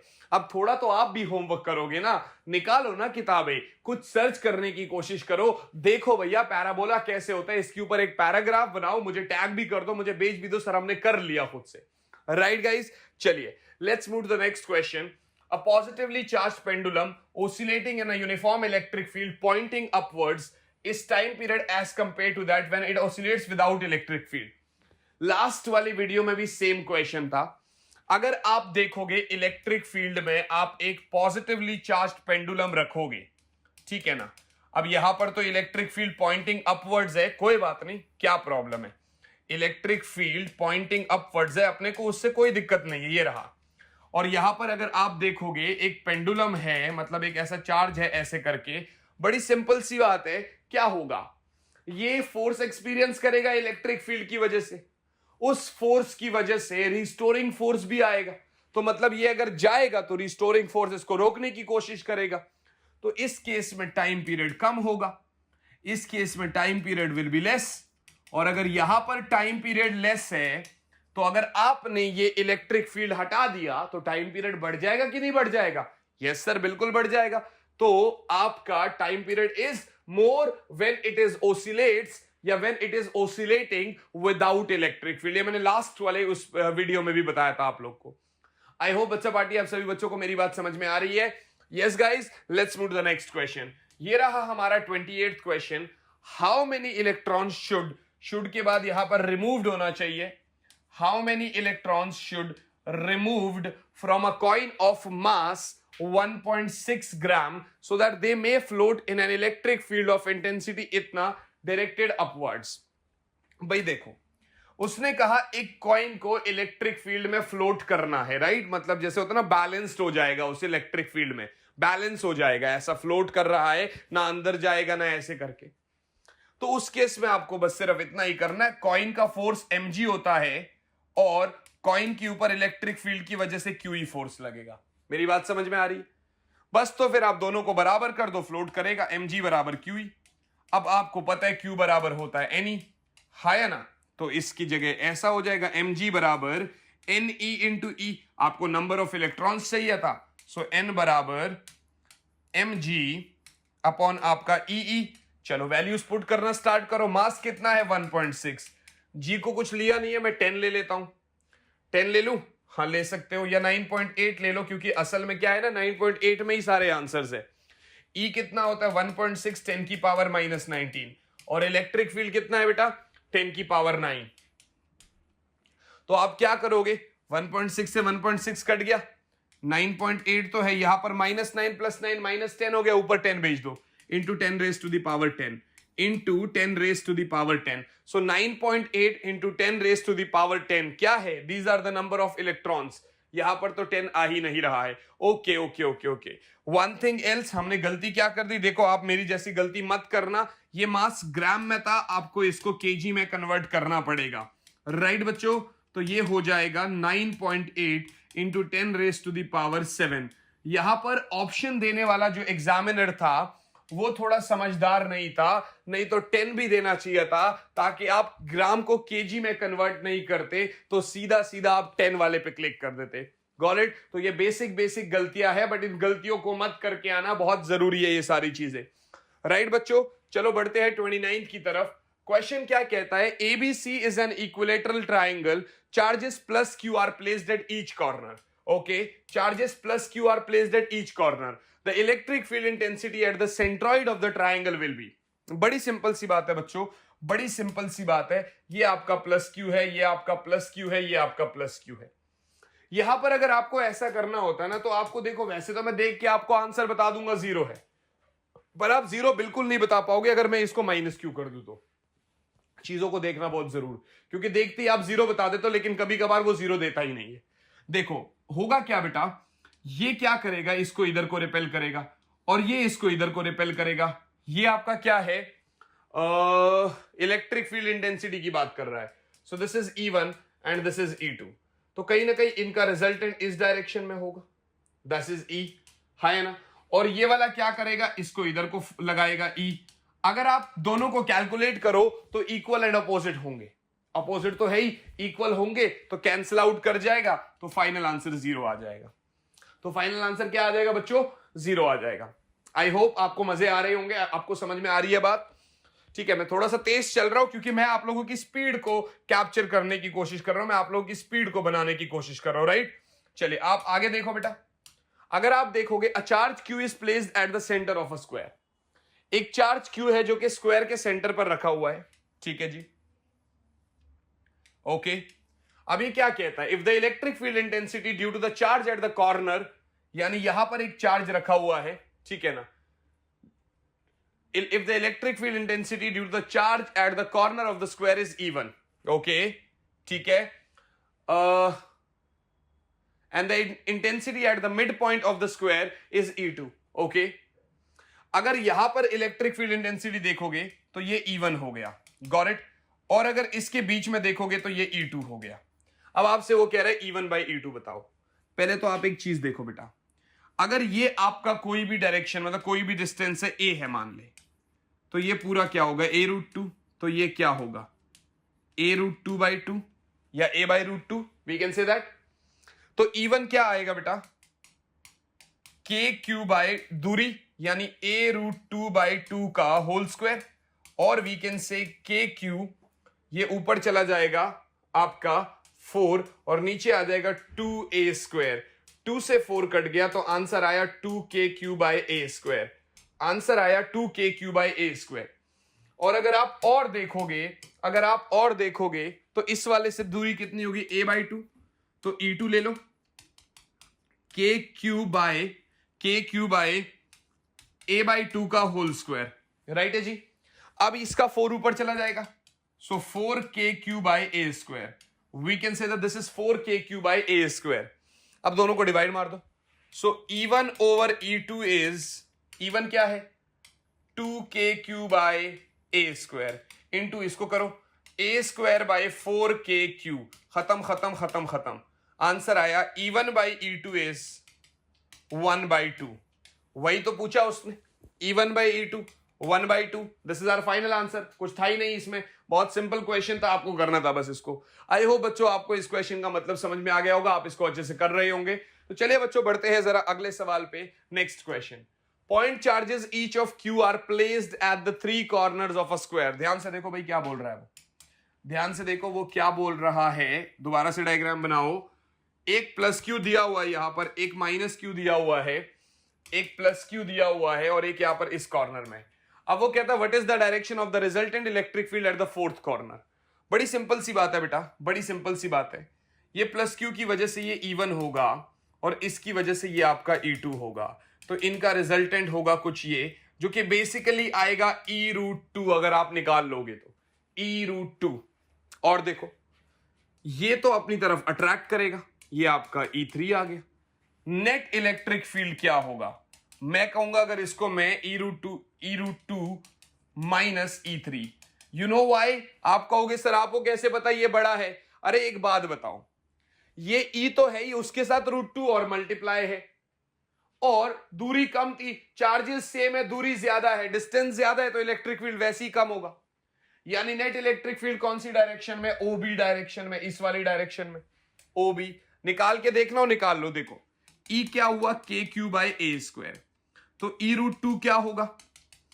KQ/A² और अगर इसकी निकालनी हो तो क्या करोगे? तो E3 निकालोगे तो आपका आएगा KQ/A√2। ये क्या होगा? A√2। तो आप कहोगे सर A√2 का होल स्क्वायर निकाल लेते, और यू कैन से KQ/2A², और you can say KQ/2A²। I hope this is clear to you, और आप सभी बच्चों को बहुत अच्छे से समझ में आ रही है मेरी बात। भैया ये आधा है और ये पूरे के साथ √2 है, मतलब ये 1.4 है। Got it? तो ये बड़ा होगा ना, तो net electric field is towards OB. कोई दिक्कत वाली बात, कोई प्रॉब्लम, कोई भी डाउट हो तो आप मुझे नीचे कमेंट में भी पूछ सकते हैं। लाइव चैट में अगर नहीं भी पूछ पाओगे तो कमेंट में नीचे डाल दो, क्योंकि प्रीमियर हो रही है वीडियो, वहां से मैं कमेंट उठा लूंगा और आपकी अगली वीडियो में आपको जरूर एक्सप्लेन कर पाऊंगा। 32 क्वेश्चन बच्चों। 2 charges E and 3E are placed at distance R। अच्छा ये देखिए, एक E है और एक 3 है, और ये दोनों जो चार्जेस है कुछ R दूरी पर रखे गए हैं, ये कुछ R दूरी पर रखे गए हैं। The distance of the point where the electric field intensity will be 0। मतलब हमें वो पॉइंट ढूंढना है जहां पर इलेक्ट्रिक फील्ड इंटेंसिटी 0 होगी। भाई मेरी मर्जी है, कुछ भी ढूंढ सकते हो। एक काम करते हैं, यहां से कुछ x निकालते हैं, यहां से आपका R-x हो जाएगा, मान लेते हैं। अरे एक बात बताओ, इस पॉइंट पर ये इधर को E1 देगा और ये इधर को E2 देगा।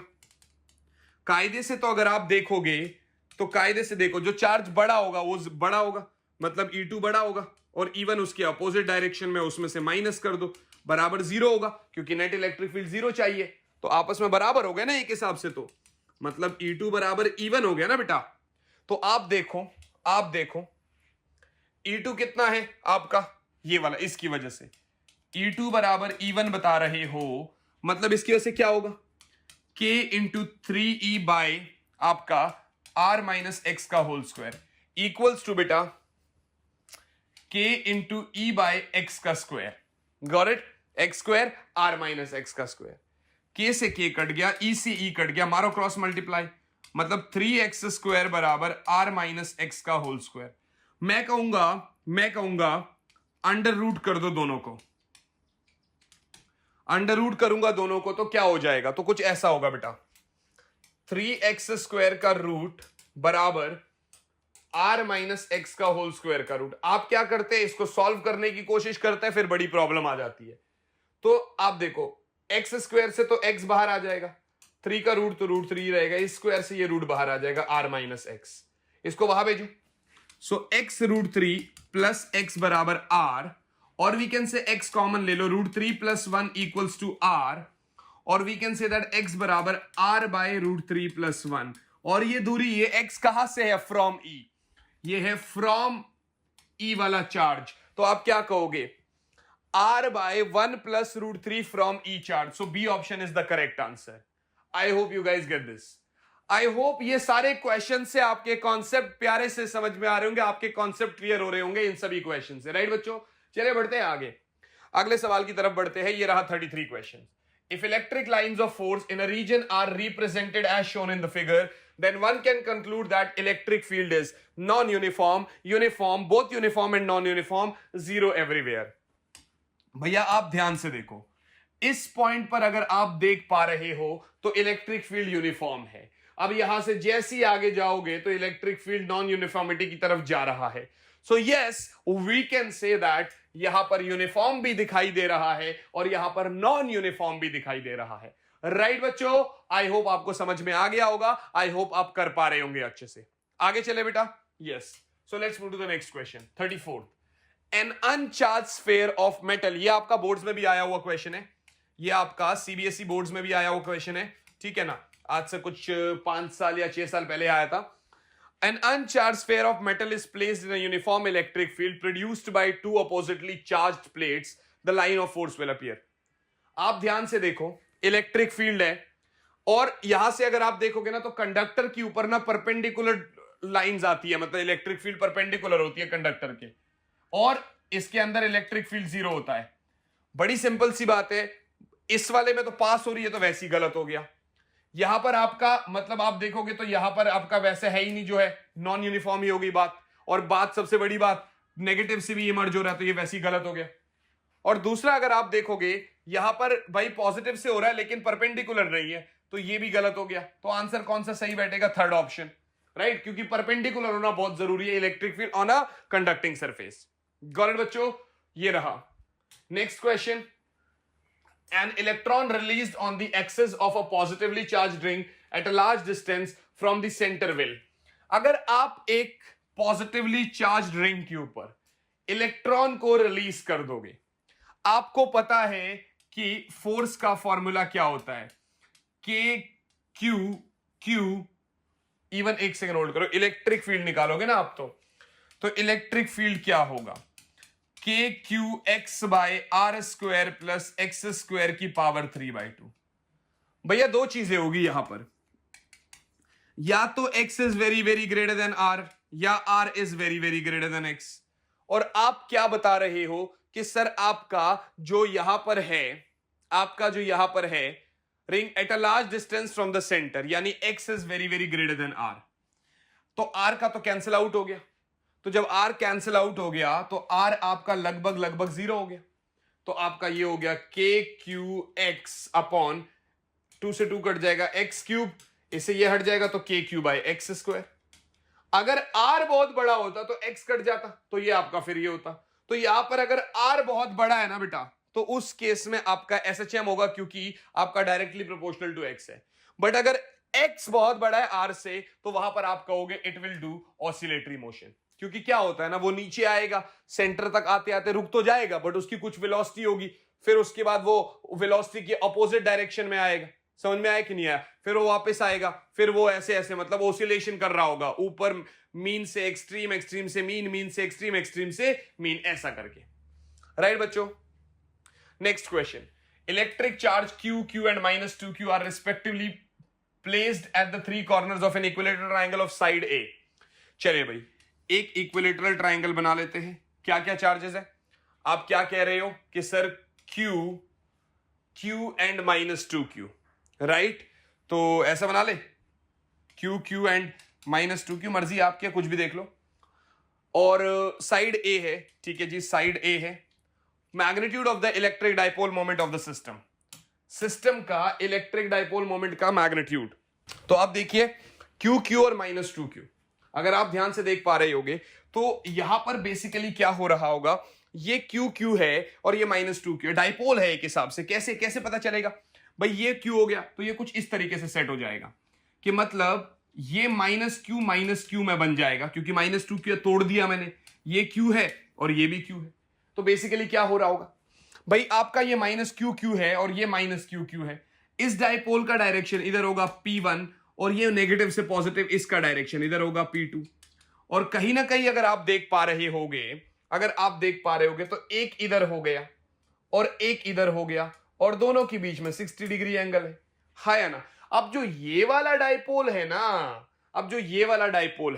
पता नहीं कितना है, दोनों के बीच में अपना 60 डिग्री एंगल है। लेकिन अगर मैं आपको ध्यान से बताऊं तो बड़ी सिंपल सी बात है, यहां पर ना बहुत आसानी से बात नहीं हो रही है यहां पर, क्योंकि ये क्या है ना, ये ना तो x में ना y में, तो इसका कंपोनेंट टूटेगा, ये आएगा P2। अगर ये दोनों के बीच में 60 डिग्री एंगल है तो ये वाला हो गया 30, यानी ये हो जाएगा एक, तो ये हो जाएगा P2 cos 60 और ये वाला हो जाएगा P2 sin 60, ऐसा हो गया।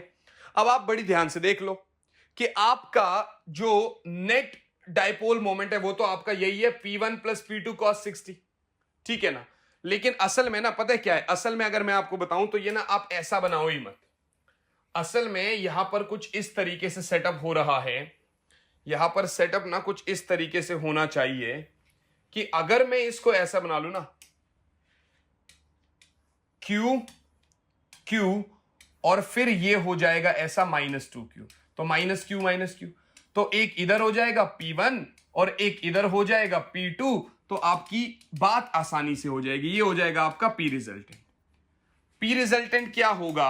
P रिजल्टेंट होगा √P1 का स्क्वायर प्लस P2 का स्क्वायर प्लस 2p1p2 cos 60। यहां पर अगर आप देखोगे तो क्या होगा, p और ये क्या होगा आपका p स्क्वायर, यानी √3p हो जाएगा। √3p का मतलब है, अब p क्या होता है, charge into distance between them, charge का magnitude into distance between them. तो आप कहोगे कि ये हो जाएगा √3qa, ये क्या हो जाएगा √3qa। So this is your answer, B is your correct answer. I hope you get this point, right बच्चों, कुछ इस तरीके से हो गया ये। अब आगे देखते हैं, an electric dipole placed in a uniform electric field experiences maximum dipole moment of couple when the dipole is placed। भाई देखो, टॉर्क क्या होता है, PE sin थीटा, टॉर्क होता है PE sin थीटा, और वो क्या कह रहा है, experiences maximum moment of force का मतलब टॉर्क की ही बात कर रहा है। तो टॉर्क मैक्सिमम तब होगा जब आपका थीटा 90 डिग्री होगा, यानी साइन थीटा 1 होगा, यानी आप कहोगे perpendicular to the direction of the field, यानी आप कहोगे sir perpendicular to the direction of the field. Yes बच्चों, बढ़ते हैं नेक्स्ट क्वेश्चन की तरफ। ये रहा 38th question, force of interaction between two coaxial short electric dipole whose centers are distance apart varies as। भाई बड़ी सिंपल सी बात है, फोर्स क्या होता है, k q1 q2 by r square, got it. अगर एक डाइपोल का देखा जाए तो पहले वाले डाइपोल मोमेंट का डाइपोल मोमेंट क्या होता है, q इंटू आपका r, यही होगा, दोनों के बीच में कुछ r डिस्टेंस, तो q क्या होगा, q1 क्या हो जाएगा p1 by r, similarly q2 क्या हो जाएगा p2 by r। भैया p1 अगर p q इंटू r है तो q1 क्या होगा p1 by r, और q2 क्या होगा p2 by r। तो फोर्स क्या हो जाएगा, k p1 by r into p2 by r, और नीचे r स्क्वायर तो है ही है, तो आप कहोगे k p1 p2 by r square, और ये r स्क्वायर r की power 4, and this is your final answer. So k p1 p2 by r की power 4, this is your final answer. I hope this is clear बच्चों, I hope this is clear to you. तो आपका varies as 1 by r की power 4, varies as 1 by r की power 4। आगे चलते हैं 39 question, क्या है, टू चार्जेस ऑफ इतना एंड इतना, यानी कि ये एक डाइपोल बता रहा है आपको, प्लस 25 इंटू 10 की पावर -9 कूलाम, माइनस 25 इंटू 10 की power -9 coulomb, are placed 6 metre apart, 6 metre की दूरी पर है, ये सेंटर है, ये आपका 3 मीटर होगा, ये आपका 3 मीटर होगा। Find the electric field intensity ratio at points 4 metre from the centre of the dipole on the axial line on and on equatorial line. तो पहले तो आप यहां से वो पॉइंट ले लो, करीबन यहां पर P पॉइंट है, यानी कि अगर आप ध्यान से देखोगे तो इस पॉइंट को आप A मान रहे हो, इस पॉइंट को आप B मान रहे हो, या ये A मान लो, ये B मान लो, तो इसको P मान रहे हैं। तो E at P due to A क्या होगा, k क्यू बाय आपका 7 का स्क्वायर, क्योंकि 6 + 1 हो जाएगा, और E at P due to B क्या होगा, 1 का स्क्वायर, k क्यू बाय 1 का स्क्वायर। फाइनली E नेट क्या होगा एट P, क्या होगा, ये पॉजिटिव वाला है और ये इधर को रिपेल करेगा, ये अट्रैक्ट करेगा, तो आप क्या कहोगे, k क्यू बाय 7 का square minus k q by 1 का स्क्वायर, और यू कैन से ये तो 49 हो जाएगा, so this is k q minus 49, so minus 49 k q minus 48 k q by 49, ये है आपका नेट इलेक्ट्रिक फील्ड। कोई बात नहीं, हमें तो रेशियो चाहिए, अभी इसको माइनस रहने देते हैं, कोई दिक्कत वाली बात ही नहीं है, राइट। इवन माइनस क्यू होगा, ये हो जाएगा 49 प्लस हो जाएगा, क्योंकि ये आपका 49 है, माइनस आपका, एक सेकंड होल्ड करो, हाँ माइनस ही होगा, क्योंकि अगर ध्यान से देखा जाए तो उसने क्या बोला है, ओके, हम ये करेंगे यहां पर पास वाला जो है ना, मतलब हम, उसने क्या बोला है, are placed 6 metre apart. Generally हम क्या करते हैं, जनरली तो हम डेरिवेशन में भी क्या करते हैं, हमारा डेरिवेशन जो फॉर्मूला आता है उसमें यहां पर नेगेटिव रखते हैं और यहां पर पॉजिटिव रखते हैं, तो पॉजिटिव वाले से 1 का स्क्वायर हो जाएगा, ठीक है ना, और नेगेटिव वाले से आपका 7 का स्क्वायर हो जाएगा। तो आप क्या कहोगे, k क्यू बाय 1 का स्क्वायर माइनस, यानी आप इसको A मान लो, इस पॉइंट को A मान लो, और इस पॉइंट को आप B मान लो, तो इसमें तो आपका 1 स्क्वायर हो जाएगा, और ये आपका 7 स्क्वायर, ये 1 स्क्वायर हो गया।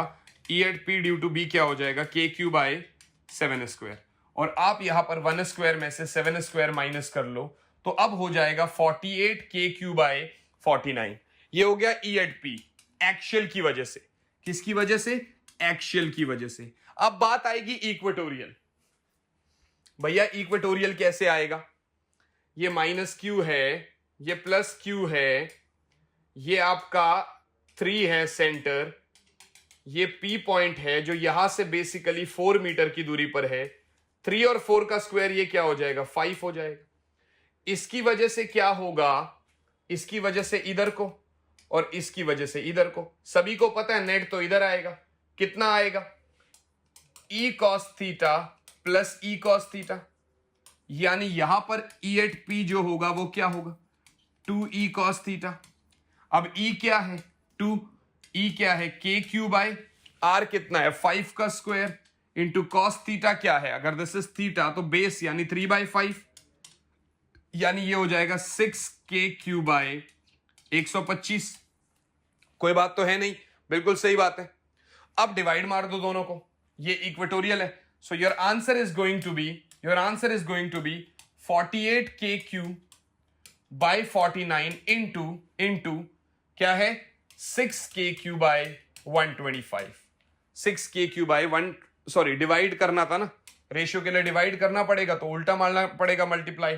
So into 125/6k³। आप देखो KQ से KQ कट गया, 6 × 8 = 48, 8 से हो गया 1000, नीचे हो गया 49, एंड योर आंसर इज 1000/49। तो ये थोड़ा सा मतलब लंबा था, लेंदी था, बट ये आपका कॉन्सेप्चुअल था। कॉन्सेप्ट क्लियर है तो क्वेश्चन इजीली क्लियर है। राइट बच्चों, चलिए बढ़ते हैं जरा आगे 40th क्वेश्चन की तरफ। ये रहा आपका 40th। The electric force on a point charge situated on the axis of a short dipole will be F। ठीक है जी, शॉर्ट डाइपोल एक्सिस पर F है। If the charge is shifted along the axis to double the distance, the electric force acting will be. कहने का मतलब यह है कि एक इलेक्ट्रिक फोर्स है एक पॉइंट पर on axis of a short dipole. Force कितना होता है? इलेक्ट्रिक फील्ड क्या होता है? 2k³/r²।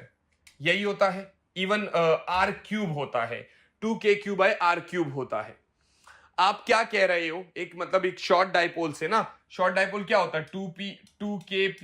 2kp नहीं, ऐसा आता है 2kp/r³ होता है electric field due to short dipole at the axis. Right, ऐसे आ गया।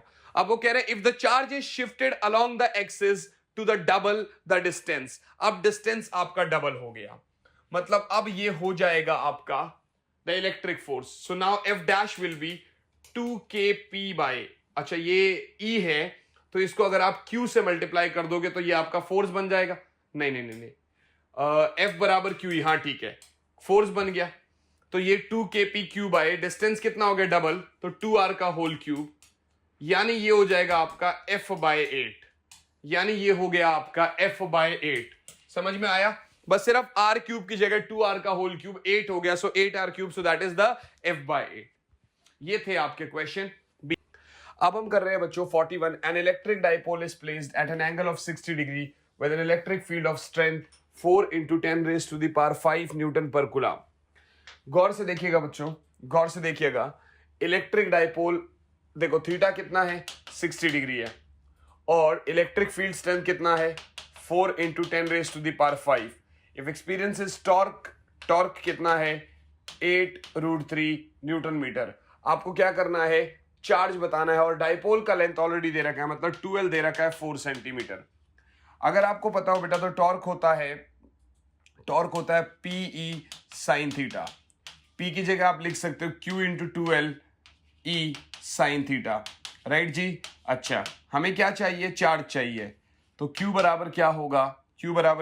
Torque bye 12E sin theta. आपको बता दो ये 2L है, गलती आप ये करते हो L को 4 मान के चले जाते हो, तो ये थोड़ा सा प्रॉब्लम होता है यहाँ पर। सो यहाँ पर टॉर्क क्या है हमारे पास? टॉर्क क्या है? 8√3। सो torque is 8√3 by 12 is 4 centimetre है, तो इसको मीटर में कन्वर्ट करना बहुत जरूरी है। इलेक्ट्रिक फील्ड 4 × 10⁵ न्यूटन पर कूलम है, तो बिल्कुल सही है, इसका यूनिट बिल्कुल सही है। और उसके बाद आपका बच जाता है sin 60 साइन 60 होता है बेटा √3/2। साइन 60 क्या होता है? √3/2। तो ये √3 हो गया और जो नीचे 2 है वो ऊपर चला गया, √3 से √3 कट गया, 4 4 16, ये ऐसे हो गया। अब ये जब ऊपर जाएगा -2 + 2 हो जाएगा, +5 -5 हो जाएगा, तो ये हो गया 10 की पावर -3। ये हो गया 10 की पावर -3। तो अपना चार्ज आ गया 10 की power -3 coulomb. I hope students ये आप सभी बच्चों को अच्छे से समझ में आ गया होगा। राइट बच्चा पार्टी? तो इसको आप लोग अच्छे से कर लो। गॉट इट बच्चे? अब इसके बाद अगर आप देखोगे तो नेक्स्ट क्वेश्चन है, figure shows electric lines of force due to charge Q1 and Q2, hence Q1 and Q2 both are negative. बड़ी सिंपल सी बात है, यहां से भी निकल रही है फील्ड लाइंस, यहां से भी निकल रही है फील्ड लाइंस, तो अगर आप देखोगे तो दोनों ही पॉजिटिव है, तो इसका मतलब ये तो हो नहीं सकता। और अगर होने पे देखा जाए तो आप ये कह सकते हो कि हाँ ये वाला सही है क्योंकि दोनों पॉजिटिव है, लेकिन उसमें आप देखोगे यहां पर मैग्नेटिक इलेक्ट्रिक फील्ड लाइंस आपका स्ट्रांग है, तो इसका मतलब इसका मैग्नीट्यूड बड़ा होगा, इसका कम होगा, तो आप ये भी कहोगे कि हाँ Q1 is greater than Q2। तो आंसर क्या आया? Both second and third. Answer क्या आया? Both second and third. एक ही बारी में एक ही को देखकर फटाफट जोश जोश से टिक लगाकर आगे मत बढ़ जाना, अगले ऑप्शन को भी एक बार रीड जरूर कर लेना कि वो क्या बोल रहा है। कभी कभार एमसीक्यूज में क्या होता है कि हमें जो लगता है तो हमें ऐसा लगता है यही आंसर सही है, लेकिन वो एक्चुअली सही होता नहीं है, फिर वहां पर थोड़ी गलती हो जाती है। राइट बच्चों? सो ये रहा आपका अगला सवाल। Figure shows electric lines of force if Ex and Ey are the magnitudes of the electric field, then आपको पता है, अगर आप ध्यान से देख पाओगे तो ये जो x है, मतलब अगर आप यहां पर देख पा रहे हो तो ये आपका लाइंस ज्यादा मतलब पास में है, तो x का मैग्नेट इलेक्ट्रिक फील्ड का स्ट्रेंथ ज्यादा है देन y, क्योंकि y में आपका लाइंस क्राउडेड नहीं है, तो क्राउडेड जितना ज्यादा होगा उतना स्ट्रेंथ ज्यादा होगा। So now you can say that E at x is greater than Ey, Ex is greater than Ey। ये रहा ए ऑप्शन। गॉट इट बच्चा पार्टी? ये अपने पास हो गया। चले आगे देखते हैं। Next, a charge Q is situated at the center of a cube, electric flux through one of the faces of the cube is। Guys इसमें ना बीच में से कुछ क्वेश्चन हटाए गए हैं जो आपके काम के नहीं थे, जो आपकी नीड के नहीं थे, उनको निकाल दिया गया यहां से, ठीक है ना। तो इसलिए आज 20 क्वेश्चन के बजाय हो सकता है 14-15 क्वेश्चन ही हो, ठीक है। आप देखो, electric flux through one of the faces of the cube is. अब देखो बड़ी सिंपल सी बात है, अगर एक क्यूब है और आप कह रहे हो कि चार्ज को बीच में रखा जाता, अगर थ्रू होल क्यूब बोलता तो हम गॉस थ्योरम के according Q by epsilon not बोल देते, पर वो कह रहा है through one of the faces. अभी वन ऑफ द फेसेस का मतलब है charge is shared by 6 faces, charge is shared by 6 faces, क्योंकि 6 फेसेस है, तो पर वन फेस के साथ चार्ज कितना होगा, पर फेस के साथ चार्ज कितना होगा, इसके साथ चार्ज विल बी Q/6। अगर एक चार्ज रखा है, 6 फेस शेयर कर रहे हैं, तो इसका मतलब एक फेस कितना चार्ज शेयर करेगा, Q/6। तो फ्लक्स क्या होगा फिर? फ्लक्स तो क्या होता है गॉस थ्योरम के according Q by epsilon not. अब यहां पर Q क्या है? Q/6 है, तो Q/6 एप्सिलॉन नॉट, और यू कैन से 1/6 Q by epsilon not. So this is your answer, Q/6 epsilon not आपका फाइनल आंसर आएगा। राइट बच्चा पार्टी? आई होप आपको मेरी बात समझ में आ गई। चले आगे देखते हैं। Charge Q is placed at the center of the open end of a cylindrical vessel. Electric flux through the surface of the vessel is। Open and पर रखा हुआ है, एक सिलेंड्रिकल वेसल है आपका, ऐसे करके मान रहे हैं, वो कह रहा है ओपन एंड पर चार्ज रखा हुआ है। ओपन एंड में क्या होगा? तो आधा चार्ज तो अंदर लाई करेगा, आधा चार्ज बाहर लाई करेगा, तो flux Q by epsilon not होता है, यहां पर होगा आपका Q/2 एप्सिलॉन नॉट, क्योंकि चार्ज कितना, फ्लक्स के लिए चार्ज कितना है हमारे पास, इलेक्ट्रिक फील्ड लाइंस निकालने के लिए हमारे पास चार्ज है कितना, half Q/2 epsilon not. Got it बच्चा पार्टी? हाफ चार्ज है हमारे पास। चलो आगे चलते हैं। Next, a hemispherical surface of radius r is kept in a uniform electric field as shown in the figure, the flux through the curved surface is। तो बेटा flux जो फ्लैट सरफेस का होगा इस केस में, ये बेसिकली आपका flux through curved surface होगा। अभी भैया फ्लक्स क्या होता है?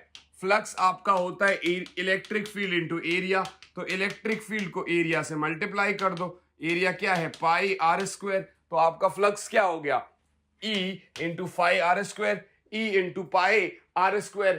ये बड़े बेसिक है, फॉर्मूलाज वाले क्वेश्चन है, पर कॉन्सेप्ट तो आपको क्लियर है ना, कि एक सरफेस के अक्रॉस अगर आपका इलेक्ट्रिक फील्ड लाइंस पास हो रहा है, तो electric field lines passing that surface but normal to surface. समझ में आया?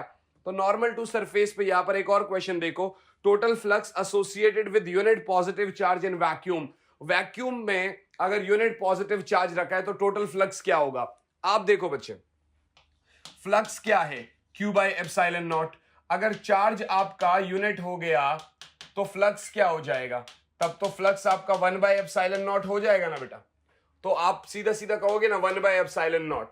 अब Q बाय एप्सिलॉन नॉट है, यूनिट चार्ज हो गया तो वो 1 बाय एप्सिलॉन नॉट हो जाएगा, और क्या। ठीक है ना बच्चों। चलिए अगर आप आगे देखोगे, cylinder of radius r and length l is placed in uniform electric field E parallel to the cylindrical axis, the outward flux to the surface of the cylinder is, ध्यान से देखो, ये सिलेंडर है मान लेते हैं, ठीक है ना, parallel to the surface electric field है, मतलब इलेक्ट्रिक फील्ड इधर है, ठीक है ना, इलेक्ट्रिक फील्ड आपका पैरेलल टू द सरफेस है। उसने ये नहीं बोला कि भैया कौन सी साइड है, पॉजिटिव साइड है, नेगेटिव साइड है, आप ये समझो electric field is parallel to the surface.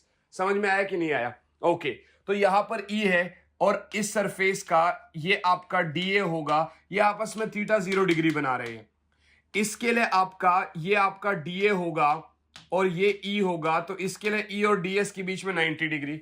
आप अगर देखोगे तो फ्लक्स क्या होगा आपका, तो ए के हिसाब से फ्लक्स क्या होगा, E इंटू ए। अगर एक सरफेस से देखा जाए, अगर इस सरफेस से आप देख रहे हो तो फ्लक्स क्या होगा, E इंटू ए, ठीक है ना। तो आप क्या कहोगे, E into pi r square. आप क्या कहोगे, E into pi r square. तो ये रहा आपका डी ऑप्शन, ये रहा आपका D option, E into pi r square. Got it बच्चा पार्टी। चलिए नेक्स्ट देख लेते हैं। A rectangular surface of sides 10 centimeter and 15 centimeter is placed inside a uniform electric field of 25 volt per meter, such that the surface makes an angle 30 degree with the direction of electric field. Find the flux of the electric field through the rectangular slab. भाई यार ध्यान से देख लेना, यहां पता है वो क्या कह रहा है, सरफेस 30 डिग्री बना रहा है, सरफेस का नॉर्मल नहीं, एंगल को 30 डिग्री मत ले लेना, थीटा इज नॉट 30 डिग्री, असल में theta is 90 minus 60 degree, because perpendicular to the surface क्या होता है, परपेंडिकुलर टू सरफेस क्या होता है 90 डिग्री।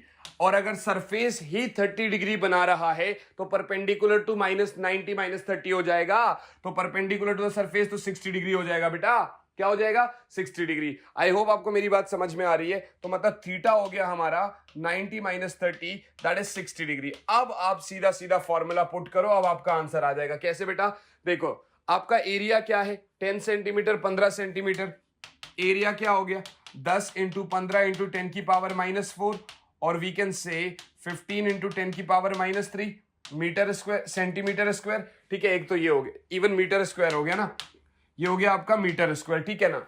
वो कहता है इलेक्ट्रिक फील्ड कितना है 25 वोल्ट पर मीटर, तो ये इलेक्ट्रिक फील्ड हो गया 25 volt per metre, such that the surface makes an angle of 30 degree, और थीटा हमारा 60 डिग्री हो ही गया। हमसे बोलता है कि आपका फ्लक्स चाहिए, तो फ्लक्स क्या होता है, फ्लक्स होता है बेटा ई ए कॉस थीटा। यहां पर ई क्या है 25, ए क्या है 15 10 की पावर माइनस 3, और कॉस 60 क्या होगा 1/2, 2 से ये कटेगा आपका 12.5, तो अल्टीमेटली आंसर क्या आएगा 15 इंटू 12.5 इंटू 10 की पावर माइनस 3। मेरी बात समझ में आ रही है, ठीक है ना। तो आप इसको कर लो, 12.5 इंटू 15, 5 5 25, 5 2 10 12, 5 1 5 6, 1 5 1 2 1 1 5 7 8 1, ठीक है ना। यहां पर 187.5 इंटू 10 की पावर माइनस 3, और वी कैन से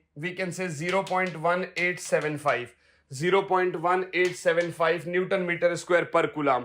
गॉट इट बच्चा पार्टी। तो ये बेसिक सवाल था, बस आप गलती से थीटा 30 डिग्री रख लेते, लेकिन आप ये समझो क्वेश्चन को पढ़ना बहुत जरूरी है। उसने कहा surface makes an angle 30 degree, ना कि normal to the surface makes an angle 30 degree. मेरी बात समझ में आ रही है? आई होप आप सभी बच्चों को मेरी बात समझ में आ रही होगी। आप आगे देखिएगा बच्चा party, if an electric field is given by इतना, देखो ये बड़ा सिंपल क्वेश्चन है। इलेक्ट्रिक फील्ड दे रखा है 10i cap plus 3j cap plus 4k cap, और आपको इलेक्ट्रिक फ्लक्स चाहिए। उसने कहा area is lying in YZ plane. तो अगर आप एरिया वेक्टर देखोगे, एरिया YZ में लाई कर रहा है, तो उसका परपेंडिकुलर क्या होगा x। भैया YZ में तो एरिया लाई कर रहा है, तो YZ का परपेंडिकुलर क्या होगा आपका x एक्सिस, तो परपेंडिकुलर टू द सरफेस क्या हो गया आपका x, यानी एरिया क्या हो गया 10 यूनिट्स, वो भी x एक्सिस में, यानी कि परपेंडिकुलर टू YZ क्या होगा x होगा। बात तो सही है। तो इसका मतलब फ्लक्स क्या होता है, फ्लक्स होता है आपका ई डॉट ए, हाँ या ना, या ई डॉट डी एस। तो ई क्या है 10i cap plus 3j cap plus 4k cap.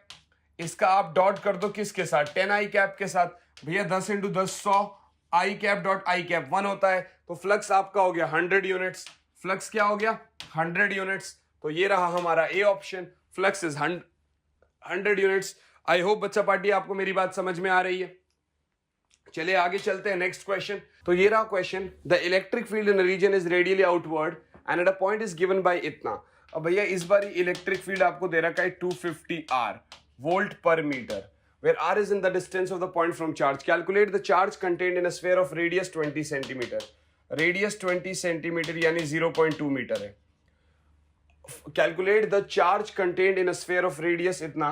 तो आप एक बात बताओ, पहले तो आप इलेक्ट्रिक फील्ड देख लो, 250 r है, r माने 0.2 यानी 50 वोल्ट पर मीटर। आपको चार्ज चाहिए, तो आपको ये तो पता ही है ना कि E इंटू एरिया बराबर Q बाय एप्सिलॉन नॉट या E डॉट डी एस, ठीक है ना।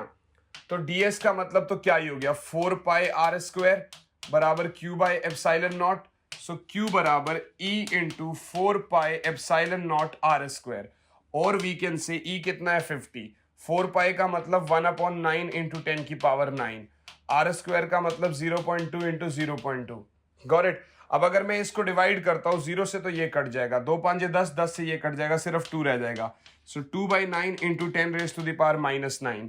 आगे देखो 200/9 इंटू यहाँ पर -11 हो जाएगा, 9 दूने 18, 2 0, 9 2 18, 22.2 इंटू 10 रेज टू -11, और वी कैन से 2.2 इंटू 10 की पावर -10। ये अगर 11 है तो ये इधर आ जाएगा तो -10 हो जाएगा। तो आप इसको लिख सकते हो that this is 2.22 into 10 raise to the power -10। Sir speed थोड़ी सी फास्ट हो गई, कोई बात नहीं बेटा, स्पीड फास्ट इसलिए हो गई आपके लिए क्योंकि हमें एडवांस के लिए प्रिपेयर भी तो करना है ना उस तरीके से। Got it guys. तो ये आपका आंसर हो गया। Let's move to the next question. There is uniform electric field of इतना, what is the net flux of the uniform electric field through cube of side इतना oriented so that its faces are parallel to the coordinate plane. भाई यहां पर अगर आप देखोगे बड़ी simple सी बात है, आपको पता है क्या कह रहा है, एक क्यूब है, राइट, एक क्यूब है, और ये पता है क्या बोल रहा है आपसे कि इसके अक्रॉस फ्लक्स क्या होगा। आप एक बात बताओ, पैरेलल है तो इसके लिए अगर थीटा 0 डिग्री बनेगा, इलेक्ट्रिक फील्ड ऐसा है तो इसके लिए थीटा 180 डिग्री बनेगा। बाकी सारे सरफेसेस से तो आपका वैसे भी 0 हो गया। भाई जो 4 सरफेसेस है उनके फ्लक्स अक्रॉस 4 फेसेस तो वैसे भी 0 हो गया, क्योंकि वहां पर electric field because E dot D S जो था वो आपका ई डी एस कॉस 90 था, वहां पर इलेक्ट्रिक फील्ड आपका उसके परपेंडिकुलर था। यहां प्लस हो जाएगा तो आपका नेट फ्लक्स क्या होगा, नेट फ्लक्स होगा फ्लक्स राइट प्लस लेफ्ट। भैया राइट में से आप लेफ्ट माइनस करोगे तो एक हिसाब से तो 0 ही हो गया नेट। अब एक बात बताओ, क्यूब है, सेंटर से इधर से मान लो प्लस एक्स है, पीछे से -x है, तो अल्टीमेटली तो 0 ही हो जाएगा ना। आप इमेजिन करके देखो, अल्टीमेटली तो 0 हो जाएगा ना बेटा। नेक्स्ट क्वेश्चन, नेक्स्ट देखोगे, an isolated solid metal sphere of radius r is given by electric charge which of the following graph shows best below. भैया देखो, आपको मैंने लास्ट क्लास में भी ये चीज समझाई थी, लास्ट लेक्चर में। अगर आप देखोगे यहां से, अगर आप देखोगे तो बेसिकली यहां पर ऐसा है, अगर आप देखते हो यहां से आपका रेडियस r है, ठीक है ना, सेंटर है ऐसे करके, मतलब अगर आप देखोगे सेंटर है, बड़ी सिंपल सी बात है। अगर यहां से बीचों बीच आप ऐसा कुछ देखोगे, अगर यहां से बीचों बीच अगर आप ऐसा कुछ देखोगे तो आप यहां पर देखना, आप यहां पर देखना, जो इधर है electric field directly proportional to r होती है, इसका पूरा डेरिवेशन मैंने करवा रखा है। बाहर inversely proportional to r square होती है और सरफेस पे ई मैक्सिमम होती है। तो ये आपका यहां डायरेक्टली प्रोपोर्शनल होगा, सरफेस पे मैक्सिमम होगा, और बाहर जो है वो inversely proportional to r square होगा। तो ये आपका फर्स्ट ऑप्शन है, क्योंकि मैंने कल भी ये लास्ट वीडियो में भी मैंने आपको इसके क्वेश्चंस करवाए थे, तो आप वहां से इसको देख सकते हो। Got it guys. Let's move to the next question. ये है आज की क्लास का हमारा लास्ट क्वेश्चन। इसमें क्या है, यहां से इलेक्ट्रिक फील्ड बीच में पूछ रहा है, यहां से इलेक्ट्रिक फील्ड होगा आपका, यहां से इलेक्ट्रिक फील्ड होगा आपका सिग्मा बाई 2 एप्सिलॉन नॉट, और यहां से भी होगा आपका माइनस सिग्मा बाई 2 एप्सिलॉन, क्योंकि डायरेक्शन अपोजिट हो गया।